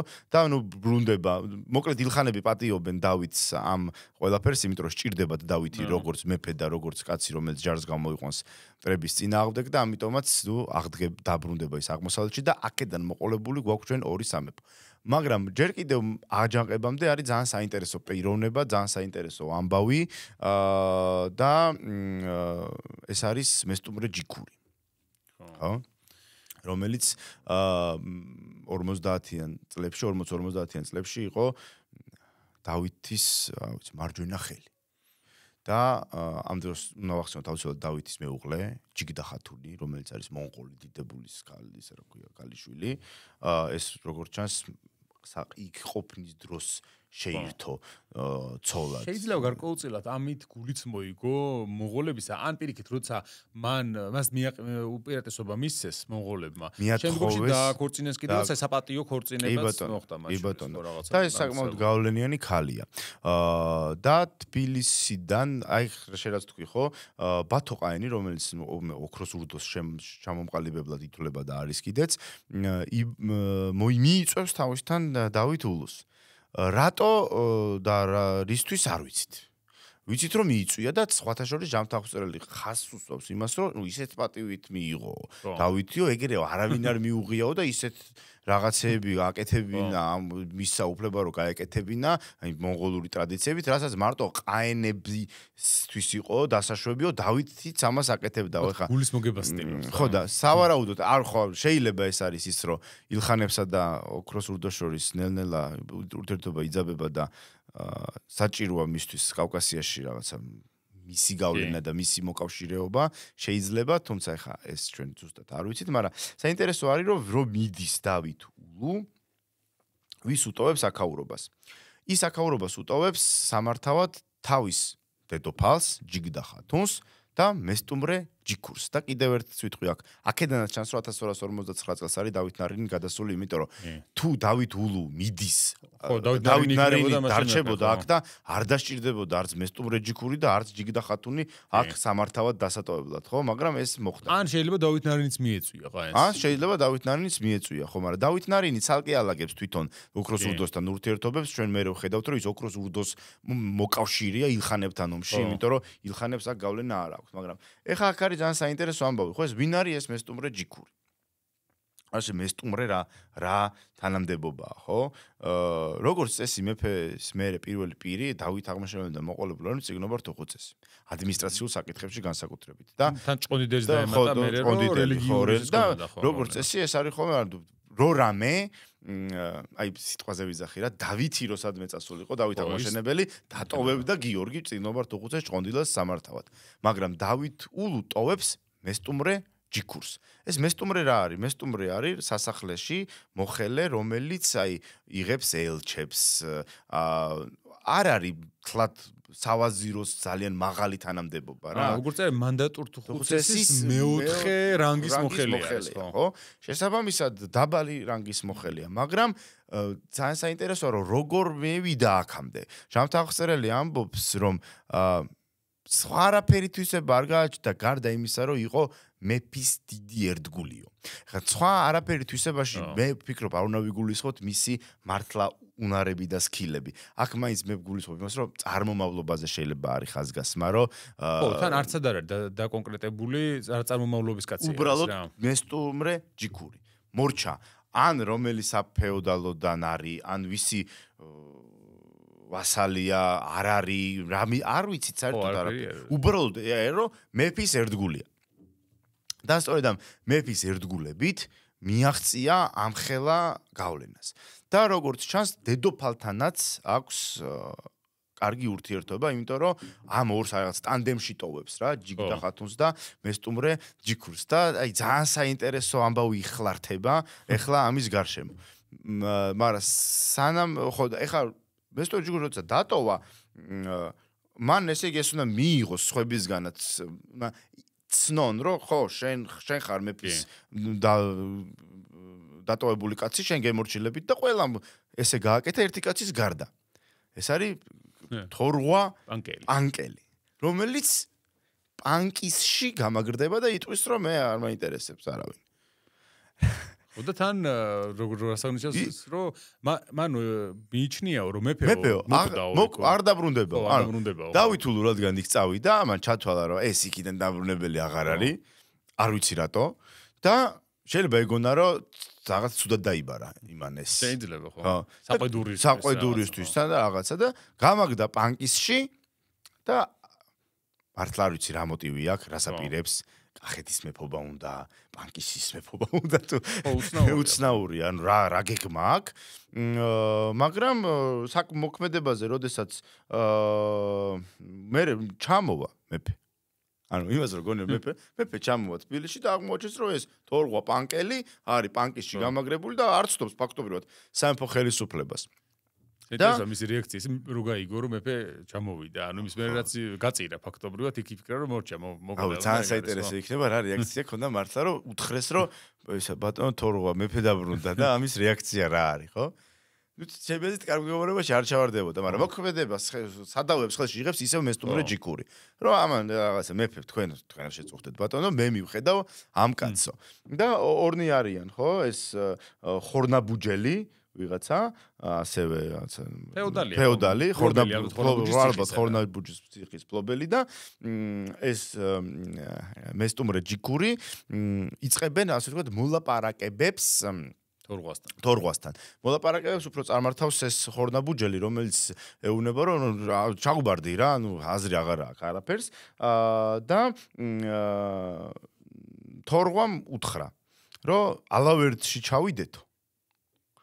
და თუ ოფიც დადებ გიორგის წინაშეო და იგულისხმება წმინდა გიორგი ცალსახად, რომ ესე იგი არაფერი არ დამემართება და მაპატიებთ და რაღაცა ისე და დაგნებდებით უბრძოლველად და რაღაცა. და ნუ ეს ხატებზე ფიცები დაიდო, გამყარდა ეს ყველაფერი ხელშეუხებლობა.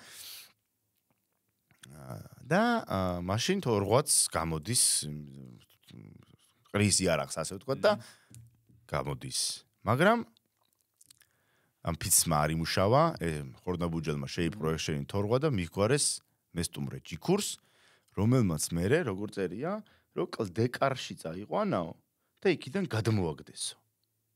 ხო, რაღაც ცნაური მეთოდია, რატომ აიც და რატომ აი დაც არ იყვანეს კლდეკართა და გარდმოაგდეს და ნახე განზრახვითა დედოფლისათა. ხო, ანუ დედოფალს ანუ მესტუმრე ჯიქურმა, ხორნაბუჯელმა ჯიქურის იმით რა ქვია, დირექტივით მაინც შეიპყრო ეს თორღვა და ჯიქურს მიუყვანა და ჯიქურმა დედოფლის განზრახვით წაიყვანა კლდეკართა და ამ კლდეკართაში ხა კლდეკარის ციხე თუ იგულისხმება, არ ვიცი რა შეიძლება და იქიდან გადმოაგდეს და მოკლეს ასე. თან ეს ყველაფერი ხა დავით ულამაში დიდად ჩართული არ არის. ხო, არ ჩანს. არ ჩანს, ხო, ის არის თავისთვის თბილისში და მესტუმრე ჯიქური აგორებს ამ ყველაფერს. თან ჯიგდა ხათუნმა რატო მაინც და მაინც ესე მოეკეცითო? მეორეს მხრივ აქ არის საინტერესო ერთი ფაქტი, რომ ჯიგდა ხათუნისთვის სულ არ აინტერესებდა ჯიგდა ხათუნს გიორგის წინაშე დადებული ფიცი, რა ქვია, ფიცი და რაღაცეები რა. ეს არის მონღოლი ქალი, რომელიც აჯანყებდა მონღოლური ტრადიციით, ასე ვთქვათ, ბჭყალებში ტრადიციით, რატო ბჭყალებში ტრადიციით, აჯანყებულები ძალიან სასტიკად ისჯებიან რა და კი და ეხა ეს თორღვა არის აჯანყებული და მაგრად არ აინტერესებს აიღებს სავარაუდოდ ამ ქალს ვის წინაშე დადო ფიცი ხორნაბუჯელმა. მაგრამ საინტერესოა რომ ხორნაბუჯელი ისო იქ წევლა არის ფიცის დროს რომ თუ მე ესე მომექცევი მე იგივე დაგემართოს შენს და რაღაცა და დაემართა კიდეც. ეხლა ეს წევლა შეიძლება პოსტფაქტუმ არის ჩადებული იმასე არ იყოს ჟაკდემოლის ამბავში ხო პოსტფაქტუმ რომ მართლა ეს ტრაგედია დაემართა ხორნაბუჯელს რომ მთელი ოჯახი ამოუწყდა და საგვარეულო გადაშენდა მე იმის გამო რომ თითქოს ეს ფიცი დაარღვია, მაგრამ როგორც ჩანს ჯიგდა ხათუნის სულ ერთია გიორგის წინაშე და ფიც ღვთისმშობლის თუ წმინდა ნიკოლოზის, იმიტომ რომ ის არის წარმართი. მონღოლი ქალი. მაგრამ მესტუმრე ჯიქური შეიძლება ნესტორიანელის ყოფილი. შეიძლება ისე, ხო, აღარ მე. რომ მონღოლები ხშირად იყვნენ ხოლმე ნესტორიანული ქრისტიანობის მიმდევრები, ესე რომ ეგეც არ არის გამორიცხული. ნუ მაშინ უბრალოდ ფიცი ბევრს დაურღვევია მოკლედ რა. ცნობილი გამოთქმა არის, რომ ბავშვებს ათამაშეთ ატყუებენ დიდებს ფიცით. ხო, კი ბატონო. ეს არის ცნობილი არტელი საქართველოშიც ქართველებსაც დაურღვევიათ ფიცით. თუ გახსოვს თეოდოსიუსი მე-10 საუკუნეში უცინათლო რატო გახდა. ჩამოდი ხელს არ გახლებო ძმამ ფიცები დადო და თვალები დასთხარა, ხო? თუნდაც კლარჯი ბაგრატიონებს თუნდაც კი ბატონო. ან თაციუზე მოწვეული ხალხისა გიორგი წინვალის. ანუ ამის პრეცედენტები რა თქმა უნდა არსებობდა და ფიცი არისო გარანტია რომ შენ გადარჩებოდი, მაგრამ როგორ მიდის მესტუმრე ჯიქურის საქმე? აქ არის ისევ დედოფლის იმდა რომ შევხედოთ რა პრიზმიდან ჯიგდა ხათუნი თან საინტერესოა ჯიგდა ხათუნის და დავით ულუს ურთიერთობა. იმიტომ რომ მათ შვილი არ უჩნდებათ. ხო, ჯიგდა ხათუნს არ უჩნდება. ჯიგდა ხათუნს შვილი არ უჩნდება და ის ოსი ქალი რო არის ალთუნი მოყავს დავითს შვილისთვის ის გაუჩენს ბიჭს გიორგის რომელსაც ჯიგდა ხათუნის შვილად მიიღებს და ის იქნება ქალიშვილსაც გაუჩენს და ამის მერე გაუშვებენ ანუ მოიყვანეს ორი შვილი გააჩენინეს ხო სუროგატი დედაა ფაქტობრივად ხო რა მამდროინდელი გადამსახედად შევხედავთ ეგრე გამოდის ხო იმიტომ რომ ანუ ქალი იმიტომ მოიყვანეს მარტო რომ შვილები გაეჩინა და გაუშვეს უკან ხო თან ეს მისი გაჩენილი შვილები ჯიგდამ და დავითმა საკუთარ შვილებად მიიღეს ნუ დავითმა გაზაგებია თავისი იყო ჯიგდა ხათუნმა თავის შვილად მიიღო და გიორგი მემკვიდრედ არის გამოცხადებული მას ვერასოდეს ვერ ღირსება ეს იმიტომ რომ ამაზე ადრე მოკვდება მაგრამ ეს საინტერესოა ჯიგდა ხათუნი ამ მიმართულებითაც მაგრამ მე ის კვდება ამ ამბების მერე და ცოლად მოყავს დავითს გვანცა ეს არის გვანცა დედოფალი რომელიც იყო მანამდე ავაგ მხარგზელის ცოლი ავაგ მხარგზელის ქვრივი მოყავს ცოლად და აი აქ არის უკვე რომ მესტუმრე ჯიქური და გვანცა დაუპირისპირდებიან ერთმანეთს. მოდი ახლა სამ გავაგრძელებდეთ რა მოხდება, ანუ რა ხდება, რატო მოხდა ესე რომ გვანცა და მესტუმრე ჯიქური ერთმანეთს ესე დაუპირისპირდნენ და მანამდე რა მას კარგი ურთიერთობა ჰქონდა ჯიგდა ხათუნთან, ხო? ჩვენ მათ დასაწყისში ვთქვით რომ ანუ მეფის ერთგულებით აღზევებული. ანუ ის არ არის მაღალი არისტოკრატიის წარმომადგენელი. და შესაბამისად ის არ მოსწონთ რა ეს ხო ჩვეულებრივი ამბავია რომ გიორგი სააკაძე გავიხსენოთ კი ბატონო აზნაურიდან იყო აზნაურული ოჯახიდან იყო და შესაბამისად და მეფესთან და მეფის ოჯახთან ასე რომ დაახლოვდა კინაღამ კაცი მოკლეს ხო და გასაკეთებლად ან ისინი უგაროები გიორგი მესამის დროინდელი და კი ბატონო ყუბასარი და ასე შემდეგ ხო ანუ ბევრი მაგალითის მოხდება შეიძლება არა მარტო საქართველოს ზოგადად ფეოდალური სოფლიოს ისტორიიდან როდესაც არ მოსწონს ძირძველ საგვარეულოებს არ მოსწონთ ვიღაც მათთვის ვიღაც ტიპი დაბალი წარმომავლობის მქონე როდესაც ასე წინაურდება ხო და აქაც აი ხაზგასმა რომ ერთგულების მეფითო იმიტომ რომ მას სხვა გზა არ აქვს მესტუმრე ჯიქურის ერთადერთი გზა რომ ის დაწინაურდეს აი ამ რაღაც კარიერულ კიბეზე არის რომ ძალიან ერთგული უნდა იყოს მეფის აი ხა მონასპას და ის რო გავიხსენო დავითის დროს რატო ქმნის დავითი მონასპას იმიტომ ქმნის რომ ის უშუალოდ მარტო მასთან აგებს პასუხს სხვა არავინ არ იყოს კავშირში ფეოდალურ სახლებთან მეფის უშუალოდ ესენი არიან დამოკიდებული არიან თავიდან ბოლომდე ის მეფე როგორ მოიქცევა როგორ გადაუხდის და ასე შემდეგ და ჩემი მიზანია რომ მეფე კარგად იყოს იმიტომ რომ მეფე თუ კარგად იქნება მეც კარგად ვიქნები გავიხსენოთ სადავე უცხოელები არის უცხოელები არის მონასპა რომ აი მათ სხვასთან კავშირი არ ქონდეს იმ ანუ ქვეყანაში ვინ სხვა ფეოდალები არის, იმათთან არანაირი კავშირი არ აქვს მათ რა, უცებ-უცხოდ ჩამოყვანილი, გაღზდილი მეომრები, რომლებიც მარტო მეფეს იცნობენ თავიანთ იმათ, აი ეგეთი ისჭირდება. ან მეორე ვარიანტი გავიხსენოთ, ვინ იყო ხოლმე ასეთი ერთგულები, ესენი იყვნენ საჭურისები, ხო? რომლებიც ბიზანტიის იმპერიაშიც აქტიურად გამოიყენებოდა ხოლმე და ბევრი ცნობილი საჭურისია ჩვენთვის, განსაკუთრებით ცნობილია ნარსესი ამ შემთხვევაში, რომელიც შემდგომში კი არა ჯარსაც ხელმძღვანელობს, როდესაც ბიზანტიელები ანუ იუსტინიანეს ჯარი იპყრობს იტალიას, ხო, წამარცხებენ ისინი ტოტილას საბოლოოდ. ეს ნარსესი ხელმძღვანელობს იმ ჯარს და სპარსეთის იმპერიაში ეს ამისი ისა ყოველთვის იყო ტრადიცია, აქემენიანთა იმპერიაში ალექსანდრე რო ჩადის იქ მაშინ აქემენი ნახავს რომ კარი საჭურისები რო არიან დარიოსისა, ხო? ეგ კი არა ძალაუფლებასაც იგდებდნენ ხოლმე ზოგჯერ ხელში ის ბაგოვასი რო იყო ცნობილი საჭურისი, რომელსაც მოწამლა წინა მეფე და დარიოს მესამის მოწამლავს უნდოდა, მაგრამ იმან გაიგებს და თვითონ დაალევინებს ამას იმ საწამლავს შემდგომში. მოკლედ ეს ხალხი უფრო მეტი შანსია რომ მეფის ერთგულები იყვნენ, იმიტომ რომ სხვა არანაირი გასაკანი არ აქვს, ხო და თან მემკვიდრეობასაც ვერ ქმნის. და ანუ ის თავისთვის იმ დროში არის, რომ იყოს კარგად და მაგრად და შესაბამისად, ხო, არის მეფის ერთგული და ვიღაცას ეწებება იმის შეიძლება მე სტუმრე ჯიქური არის კიდეც საჭურისი. კი ბატონო, შეიძლება. და თან მე რა ხდება, რომ როცა ჯიგდა ხათუნი რატო არის მნიშვნელოვანი რატო ხალი ამ შემთხვევაში, რომ ის და ჯიგდა ხათუნი როგორც უკვე თქვი არიან ტანდემში და შესაბამისად ვერც ერთი ფეოდალი მით უმეტეს როცა მეფე თქვა აქ არ არის ვერ მიდის ჯერ კიდევ ვერ მიდის ჯიქურის წინააღმდეგ იმიტომ რომ დედოფლის ფარველობაც აქვს მას და ეს დედოფალი არის მონღოლი და მონღოლი დედოფალი რადგან არის ბევრად უფრო საშიშია ეს ქალი და ამ ქალის წინააღმდეგ წასვლა იმიტომ რომ შენ შეიძლება ცუდად მოგთხოვონ მე პასუხი თვითონ მონღოლებმა რა ეგრე არ არის ხო ეგრე ლბობიერად როგორც შენ ხო შენ აქ რაც შეიძლება ელაპარაკო თქვა გვანცას იგივე იგრე ვერ დაელაპარაკე ან თუნდაც მეფეს ეგრე ვერ დაელაპარაკები ჯიგდა ხათოს იმიტომ რომ მონღოლები საკმაოდ კი ჩვენ ყველანაირად შევეცადეთ რომ ისეთი ბრუტალურები არ არიან როგორც ეს შეიძლება ჩვენ სკოლაში წარმოჩენილი მაგრამ რა თქმა უნდა როცა საქმე ეხება რაღაცა საკუთარის დაცვას და რაღაცა ღალატს და დაჟჯას და ასე შემდეგ ამ საქმეში არიან ძალიან ბრუტალურები და მართლა აგერ აი ჯიგდა ხათუნმა კარზე აიყვანა და კაცი გადმოაგდეთო ხო ისე აქ თვითონ ჯიგდა ხათუნის ეგეთი ტიპია რა მონღოლი ქალია ხო და ამიტომაც სანამ ეს ქალი ცოცხალია მე სტუმრე ჯიქური არის დაცული, მაგრამ შემდეგ მოდის გვანცა და გვანცას პრობლემა აქვს მესტუმრე ჯიქურთან. რატო? იმიტომ რომ გვანცაც მაღალი არისტოკრატიის წარმომადგენელია. ჩვენოდესაც ვლაპარაკობთ, რომ ეს არისტოკრატები ვერ იტანენ დაბალი წარმომავლობის ტიპების დაწინაურებას, ჩვენ მარტო კაცებზე არ ვლაპარაკობთ, ხო? ჩვენ ვლაპარაკობთ ამ ოჯახებზე, გვარებზე და ამ ოჯახის წარმომადგენელი არის ეს გვანცაც, ხო? რომელიც არის კახაბერის ძე არის. და კახაბერის ძეები არიან ამ დროის და არა მარტო ამ დროის ადრინდელი პერიოდისაც საქართველოს უმაღლესი არისტოკრატიის წარმომადგენლები არიან ხარგზელებთან წარჩინებული უბრალოდ არამედ უმაღლესი ესენი ამ დროს დგანან ხარგზელების თორელების იგივე ცოტნე დადიანებზე ძველი გვარიც კი არის ხო ახალციხელების და აი ამათ გვერდით და ზოგზე მაღლაც დგას კახაბერიზე და ეს ვიღაცა მესტუმრე ჯიქური არის რომელიც აკონტროლებს ფაქტობრივად სასახლეს ხო? ხა ის რომ მოდის გვანცა დედოფალი ის მესტუმრე ჯიქური ჯერ კიდე არა პრივილეგირებული ისაა ხო? წინა დედოფლისგან მიღებული პრივილეგიებით არის და ხა ეს მოდის ახალი დედოფალი ახალი დღის წესრიგი. ეს ხო გადაიბარებს ამ მესტუმრე ჯიქურიან ამ ყველაფერს ხო?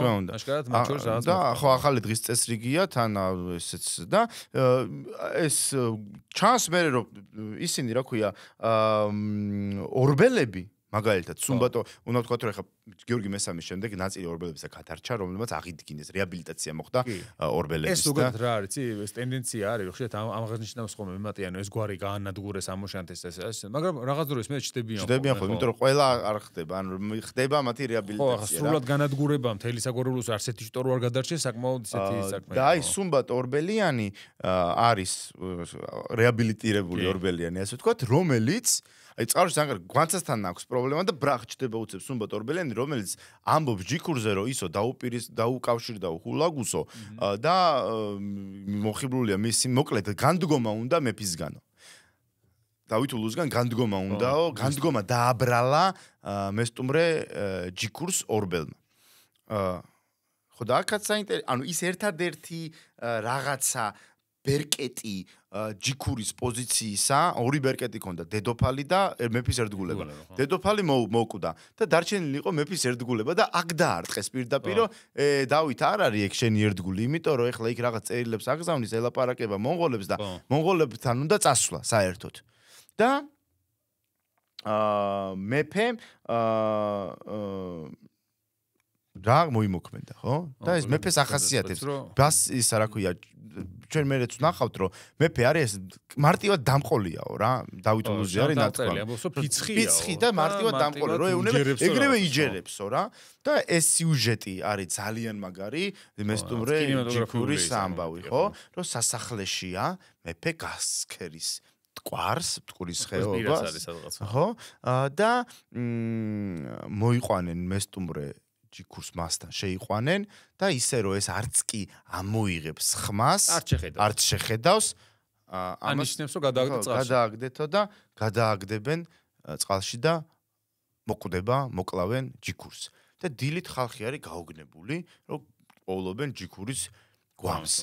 და თან აი ჩვენ რაზეც ვლაპარაკობდით, დამმარხავი არავინ არ ყავდაო. ანუ იქ აგდია ეს გვამი და არავინ არ მარხავს, იმიტომ რომ ცოლი ამას არ ყავსო, შვილი და არა ოჯახობა და ისე მივიდივართ იქამდე, რომ შეიძლება მართლაც საჭურისია ეს ადამიანი და მე ქალაქის მოსახლეობას თხოვს მეფეს, რომ მისცენ უფლება ამ კაცის დამარხვის, იმიტომ რომ ბევრსო დიდი სიკეთე ახსოვდაო ჯიქურისგანო და ნუ ამ უფლებას ისინი აი ღარიბებმა და ქრივობლებმა ეტყობა ამათ ეხმარება შეიძლება ქალაქში არ დადიოდა არიგებდა ამას ხო ალბათ რა და ეხმარებოდა და შესაბამისად მომადლიერებული ყავდა ხალხი რა და სხვადასხვა აქ ძალიან კარგი ამბავია ერთი რომ ისე სხვადასხვა რას ვფიქრობ ვიცი შეიძლება საქალაქო ფენიდანაც ყოფილიყო რა იმიტომ რომ ამ ხალხს მაინც ასე თუ ისე ამ საქალაქო ფენის ის არისტოკრატია ერჩოდა ძალიან იმიტომ რომ დაწინაურდებოდნენ ხომ ისინი მიაჩნდათ რომ იყვნენ დაბიოები მასთან შედარებით, ხო?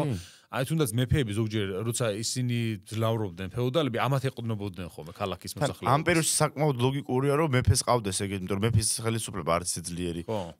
არ არის ყველაფრიდან გამომდინარე, ხო, ცხადია, ხო და შესაბამისად შეიძლება და ამიტომაც აქვს ქალაქის მოსახლეობას და იმ ეკლესიაში დაასვენესო, სადაც რომელიცო ხვარაზმელების მიერ დანგრეული იყო და ეხლა ახალ აღდგენილი იყო.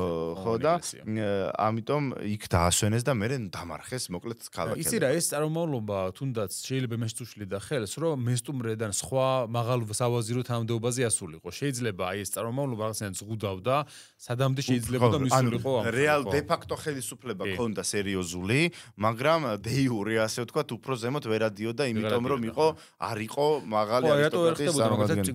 ხო, თუ ამ ხელა გავლენა ქონდა, რატო იყო ბოლომდე მესტუმრე? და არა სხვა უფრო მაღალი თანამდებობის. ისე ჩვენ ვფიქრობდით ამაზე, რა შეიძლება შევადაროთ რა თანამდებობაზე, აი სხვა უცხოეთში მსგავსი რაღაც რა მომხდარა, ხო? როცა დაწინაურდებოდა ხოლმე რომელიმე თანამდებობის პირი და მე ისინი მართავდნენ ახლა. მაგალითად, ფრანკთა სამეფოში მაიორდომი რო იყო, ანუ სასახლის კარის გამგე ფაქტობრივად, ის მაინც უფრო მაღალი თანამდებობაა, მაგრამ მაინც საინტერესოა რომ მე ეს მაიორდომობა გახდა რაღაც მუდმივი ის, ანუ გადადიოდა დინასტიურად გადადიოდა რა. მაიორდომიდან მაიორდომამდე ამ შემთხვევაში და მაინც ის თანამდებობა გადაიქცა ძალაუფლების რაღაცა ნიშნად, ხო? და მეორე ესეთი გავიხსენეთ ჩვენ კიდევ ცნობილი აკადელი მეფე სარგონი. რომელიც თვითონ იყო თავის დროზე შემთხვევაში ეწოდა კაპბიერ ქართულად ითარგმნება როგორც მერიკიფე ხო მერიკიფე იყო ეს კაცი რა და ეს ძალიან საინტერესო თანამდებობაა მერიკიფე ой საპასუხისმგებლობა ეს საქართველოშიც არსებობდა და უმეტეს ქვეყნებში და ძალიან საპატიო იყო მაგრამ მაღალი ამ შემთხვევაში ნაკლებად იყო ამიტომაც აი შეიძლებოდა რომ ასეთი თანამდებობის პირი მიუხედავად იმისა რომ ის არ იყო რომელიღაც დიდი სავაზიროსი თუ უნარიანობას გამოიჩენდა შეიძლება არ დაეწინაურებინა სხვა სავაზიროზე მაგრამ მეფეს გაჩნდა მის დამი რაღაც ნდობა ისეთი რაც მე იმას ძალაუფლებას უზრუნველყოფდა იმ ადამიანისა ხო გიორგი სააკაძე თავის დროზე დიდი მოურავი რო იყო მაგალითად ეს თანამდებობა გადავიდა მასზე ანუ ის რაღაც მეფეს კი ზოგჯერ წარმოუდგინეთ რომ მეფემ ეს სპეციალურად მიანიჭა თბილისის მოურავობა სინამდვილეში ქონდა მიღებული ესე კი არა სხვა ქალაქების მოურავის იყო ცხინვალისა და რაღაც ხო ასე რომ ესეც გარკვეულწილად თანამდებობა შეიძლება გადასულიყო მემკვიდრეობით და ეს ხდებოდა ხოლმე უფრო დიდ თანამდებობებზე აი მაგალითად ციგნობა რთუხუცესის სახელოზე შეიძლება ყოფილიყო ათაბაგობაზე ამის მასალარობაზე დახოცეს მაგის გამო ერთმანეთი ხო მაგრამ აი მესტუმრე სავარაუდოდ ყოველთვის სხვადასხვა იქნებოდა მე ეჭება რომ ეს ამას გადასულიყო თუნდაც აქ ჩასვა ამას არავინ არ აყავს ნუ ამ კასამი და არც ოლი ყავს არც შვილი ყავს და ეხა მით უმეტეს ასეთი თამამდებობის პირს იმ დროში რატო არ უნდა ყოლოდა ხო ამ შემთხვევაში ქონებაც ჰქონდა შეძლებაც ჰქონდა და მთელს ამბავს ეგმართავდა ლამეს და ეხა ხო ამ ხელა გავლენებია ხო კი ბატონო მაგრამ ნუ ცუდად დაამთავრა ცუდად ტრაგიკულად დაამთავრა და აი შეეწირა სწორედ სამეფო კარის თამაშებს რა იმიტომ რომ ეგ არის ხო რა როგორ შეეწირა დაბალი რანგის ტიპი მაღალი არისტოკრატიის და დედოფლის პოზიციებს. ეხლა დედოფლების ხაზით რო გავყვეთ, დიდხანს არ უცოცხლია გვანცას ჩვენ ვიცით რომ ის შეეწირა დავით ულუს აჯანყებას. ხო. ამ დროს იყოფებოდა იქ თან გაგზავნილი იყო, ხო? და იქ საინტერესო ამბავია სხვადასხვის, რომ აღნიშნული არის რომ მის მოკლას არ მონღოლებმა მოკლეს თითქოს იმიტომ ვითომ რომ დავითულო აჯანყდა და მოკლედ შური იძიეს და რადგან ის მცირეწლოვან გიორგის ხელი არ ახლეს, იმიტომ რომ ის მოსწონდა მონღოლების დედოფალს დანის ბიჭიო მოეწონაო და უცნაურო დემეტრეზია ხო დემეტრეზია და შეიწყალეო და ამ შემთხვევაში აღარ მოაკვლევინეს. არ აქ გიორგიზია საუბარი სხვადასხვის, ანუ ამის შვილი არ არის, მაგრამ ისიც იყო გაგზავნილი. გიორგი ეს იმ ოსის განდროშვილისგან რომელიც ყავდა ისიც გაგზავნილია და დედოფალიც გაგზავნილია იქ და ამ გიორგის შეიწყალებენ ანუ ხერს არ მოკიდებენ ხო იმიტომ რომ ჰულაგუს უნდოდაო მისი მოკვლაო მაგრამ გადააფიქრებინა თავისმა ცოლმაო არ უნდოდა მისი მოკლა მაგრამ გვანცა მოკვდება და მისი სიკვდილი ორი ვერსია ანუ ერთი რომ მონღოლებმა მოკლეს იმიტომ რომ შური ეძიათ იმიტომ რომ აჯანყდა მისი მეუღლე და მეორე ვერსიით ის მოაკვლევინა მისმა საკუთარმა შვილმა ხვაშაგმა რომელიც იყო ქალიშვილმა, რომელიც იყო გათხოვილი მონღოლ და იმას კარზე რა ამ შემთხვევაში შესაბამისად აი ეს საინტერესო ვერსია. ეს ხვაშაგი მხარგზელი ხან სავარაუდოდ იმიტომ რომ დიდია ხო მაგ დროს უკვე. დემეტრევიცი თუ 3 წლის არის და ხა არ მგონია ისეთი დიდი ქალიშვილი ყოლოდა იმისგან ფიზიკურად ვერ გამოვიდა. ანუ გამოდის რომ მაშინ წინა ქორწინებიდან იყო ეს ქალიშვილი, რომელიც დედას აკვლევინებს იქ და აი უცნაურია ამის მიზეზი, мотиваცია თუ რა გუდა რანაირად ხდება ეს ამბავი, მაგას ვერ გავიგებთ. მაგრამ ესეც გარკვეულწილად რაღაცა ამ ინტრიგებში მონაწილეობს სავარაუდოდ ის ქართველი ქალი, რომელიც ამჯერად მონღოლთა კარზე არის რა იქ რა ამ შემთხვევაში. ხო და ამის მერე დავითი არ ჩერდება და კიდე ერთი ცოლი მოყავს. ისევ მონღოლი ეს სუქნი და ამის გარშემოც არის სერიოზული ინტრიგა ხო და აქ ჩდება საინტერესო პიროვნება ბასილი უჯარმელი ციგნობა რთუხუცესი არის აი ეს ამ დროს ანუ აქ უკვე პირველი პირია ასე ვთქვათ მეფის მერე ნამდვილად და ესეც შეეწირება ან ისიც რო აღნიშნე რომ უჯარმელია ესე იგი რაღაცა ფლობელობაში აქვს მამული და უჯარმა კახეთში რაღაცა ხო რაღაცა პერიოდი ჩვენ ადრეც ვისაუბრეთ რომ კახელი დებულებით გამოირჩევა რა იმიტომ რომ თუნდაც პანკელი თუნდაც ხორნაბუჯელი ამ შემთხვევაში უჯარმელი ხო ქართლელი დებულები ცოტა ესე არიან რა ქვია და არც მხარგრძელები ჩანან და ამას მეგონი აქვს თავისი მიზეზი გარკვეულწილად რა მე როგორც ვიფიქრობ ანუ რადგან სამეფო ხელისუფლება დასუსტებულია და მონღოლები სამხრეთ საქართველოს უფრო გავლენა იზრდება მხარგრძელები უფრო დამოუკიდებლად გრძნობენ თავს და დამოუკიდებელ პოლიტიკას აწარმოებენ მონღოლებთან ურთიერთობაში რამაც გამოიწვია მათი აი ქართულ პოლიტიკაში ჩარევის ნაკლებობა ამ პერიოდში რა რაც შეიძლება ამის მიზეზიც იყოს კი ხო და ეს ბასილი უჯარმელი საკამათო პერსონა საკამათო პერსონა, იმიტომ რომ გვაქვს ჩვენ მატიანეს ჟამთაღსელის მონაცემები, როგორც ამბავს გვიყვება და გვაქვს კიდე ისტორიოგრაფიაში გაჩენილი არც თუ უსაფუძვლო ეჭვები. ხო, მოდი მე მოყვები რას გვიყვება მე მატიანი და შენ მოყვები ეჭვები. კი ბატონო. მე მატიანი საინტერესო რაღაცას გვიყვება, რომ მეტწილად უბრალოდ გვიყვება როგორ მოკლეს ეს კაცი. ანუ კაცის სიკვდილს გვიყვება. იმიტომ რომ მას ესე იგი ბრალად ედება, ასე ვთქვათ, ის რომ ურთიერთობა აქვს აი ახალ დედოფალთან, ეს სუქნისთან.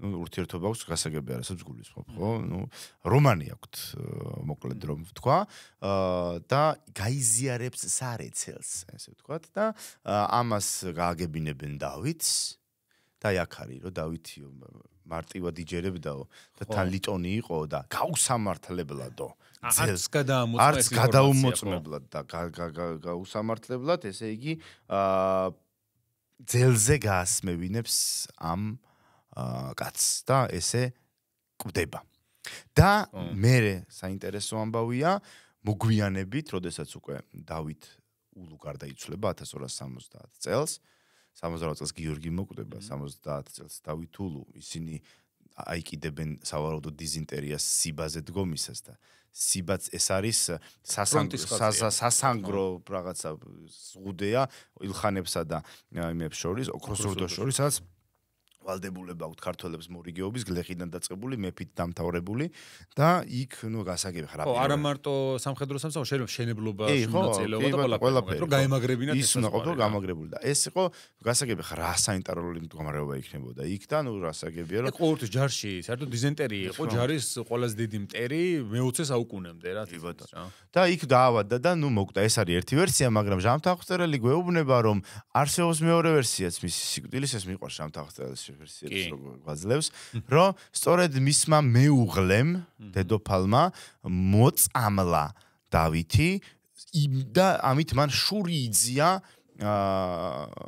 უჯარმელის გამო იმიტომ რომ როგორც ჩანს ამ ვერსიის ვიყიდით მართლაც უყვარდათ ერთმანეთი მართლაც ჰქონდათ რომანი და რადგან მეფემ მოუკლა საყვარელი თვითონ ადგა და მოკლა ქმარი ანუ მეფე არის ეს ვერსიაც ეს ვერსია ფილმს რო ვიღებდი ამ ვერსიას დავტოვებდი მაგრამ ზუსტად ხო იცი უსაფრთხოდ არ დაწერდა ამას ასაურავდოთ მართლი ურთიერთობა მართლა რაღაცა ჩამოყალიბებული ამბავი ფაქტია რომ ესეთი ამბავი მოხდა ხო დააბრალეს თუ არ დააბრალეს მაგრამ მეფემ ჩათვალა ესე უთხრეს მოკლა და მე მოკვდა და ვერსია გაჩნდა ესე იგი შესაძლოა რომ ეს ყველაფერი მართლაც ასე იყოს ხო შეიძლება რა არის ეს არის ინტერპრეტაციაც თვითონ ჟამთახვწერელისა იმიტომ რომ თუ დაუშვებთ რომ ასეთი ურთიერთობა მართლა იყო მაშინ ხო შეიძლება და მას გაჩენოდა ამისი სურვილი და შეიძლება ვინმეს გაჩენოდა იმიტომ რომ ამბობენ ანუ ვიღაცებს გაუჩნდა შეიძლება ისეთი რაღაც იტყდება ანუ ისეთი რაღაცა ნიშნებით რომელიც გავს მოწამვლის ნიშნებს გავს და შეიძლება ამან გააჩინა დიზინტერია შეიძლება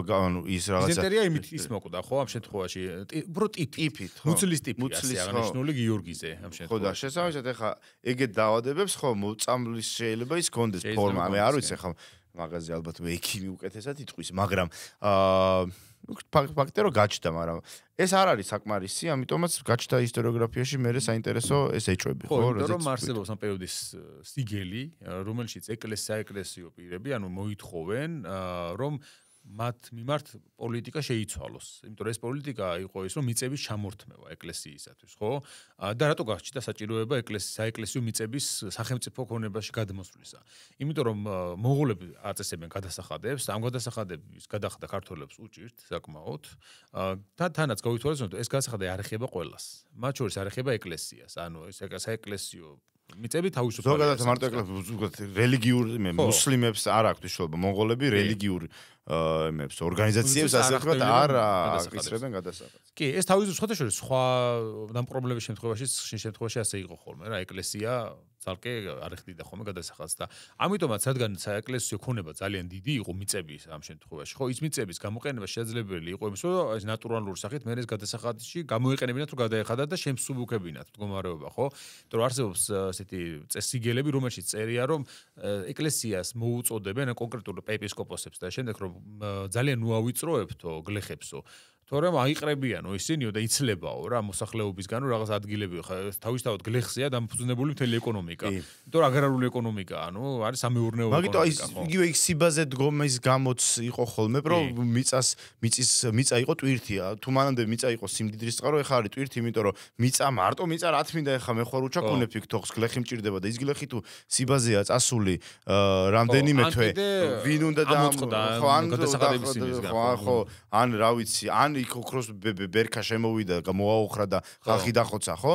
ან არა, მთელი სიტუაცია როცა წარმოვიდგინოთ, რაღაც მინდა ეგ მიწა და თან, ეხლა იქ აღწერა რომ არის იმ აღწერაში ძმაო ეს ჩემი მიწა დაფიქსირებულია და შესაბამისად მიწერილი აქვს შენ ამდენი გაქვს, ესე იგი ამდენი უნდა გადაიხადო და კაცი შვილი არ არის, ვინც იმას დაამუშავებს. ამიტომაც თან მაშინ რო აღწერეს, იმის მერე ხა ყოველ წელს ხო ხელახლა ხო არ აღწერს. ხო, რა თქმა უნდა, მოდიოდა და სტანდარტიზებული გასახადო. ხო და აღარ მინდა რა, და მიაქვს ეკლესიას, მაგრამ აქ კიდე რა ხდება რომ მეფეს რა თუნდა მაშინ ეს მიწა.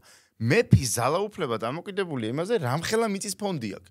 იმიტომ რომ რაღაც ეტაპზე ეს მიწა მე შეიძლება გამოვიყენო. მე შეიძლება რაღაცა მთლიანად არ მივცე ვიღაცა ერთ ტიპს და ეს ტვირთად არ დააწვეს ამას, მაგრამ მე ეს მიწა გამოვიყენო სიტყვაზე თუნდაც ის შეძლებული მესტუმრესნაირი ტიპი, რომელიც მე გვერდში ამოვიყენე, ის რითი უნდა დავაჯილდოვო მე. ხო. თავარი ჯილდო არის მიწა. შუა საუკუნეებში ვერ სიმდიდრის წყარო. კი ბატონო.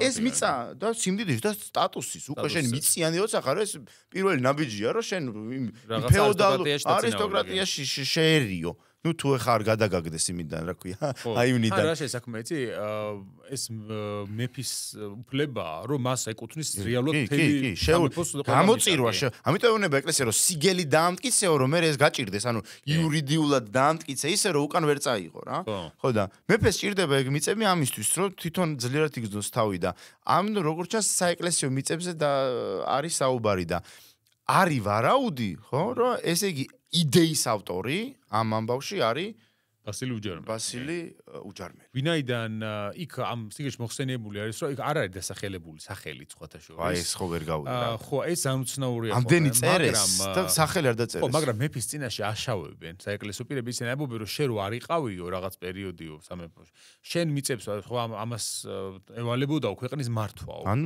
ესე შეიძლება ვინ მართავს მეფე როცა არ არის შემთხვევაში წიგნობა. იმიტომ რომ მესტუმრეჯი ქონი კუდარია და ეხლა.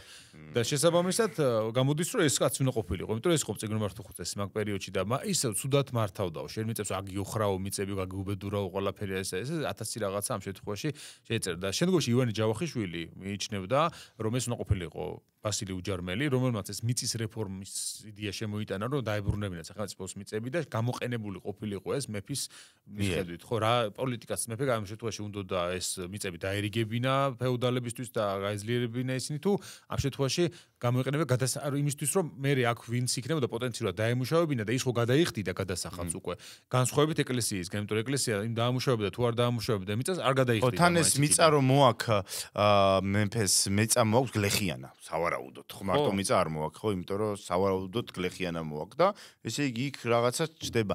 ხო და თან იქ არის რომ ჩვენ შეურისხეთო ეს ტიპიო და შენ რატო არ შერისხეო ხო მეფეს ხო იმას ფაქტობრივად მაგის გამო ანუ რახან ამან ეს საეკლესიო მიწების რეფორმირება დაიწყო ფაქტობრივად განკვეთეს ეკლესიიდან ესე გამოვიდა ხო და დაწყევლეს და ასე შემდეგ მაგრამ მეფე იგივე არ გაუკეთებია დატოვა მაინც თანამდებობაზეც დატოვა ხო და ისინი საყედურობენ ხო დავით ულუს რომ შენ რატო არ აკეთებ ამას ანუ შენც როგორც ჩვენ მოვიქეცით და ის ამბობს ერთნაირად უნდა მოვიქცეთ თუ ანუ ჩვენც და თქვენც როგორც საეკლესიო სამართლით ჩვენ ასე გადავწყვეტებთ და თქვენც ასე უნდა გადაწყვეტოთ ამ შემთხვევაში ხო მაგრამ მეფე ეგრე არ წყვეტს ხო არ წყვეტს მაგრამ შემდგომში ამ ამბავს ზურგს უმაგრებს ჟამთამაღწელის ის ცნობა რომლის მიხედვითაც ბასილი უჯარმელს და აბრალეს რომ დედოფალთან ჰქონდა ურთიერთობა ჰქონდა თუ არა კაცმა არის ის მაგრამ ნუ არის ეს ფაქტი და ამის გამო დასაჯა და თან როგორ დასაჯა იქ ამბობენ რომ ძალიან მალე ის იყო ფიცხი კაცი აქ ამბობს ზუსტად ხო ფიცხი იყო მალე დაიჯერებდა ყველაფერს ასეუნებოდა და სასამართლოს გარეშე გაკეთდა ხო შეიძლება რაღაცა მოეკლია ეს და საერთოდ არ აღმოჩენილი იყო მასე მაგრამ ეგრევე დაიჯერა როგორც მესტუმრეჯი ქურის შემთხვევაში და მოაკლევინა ორი კაცია ესე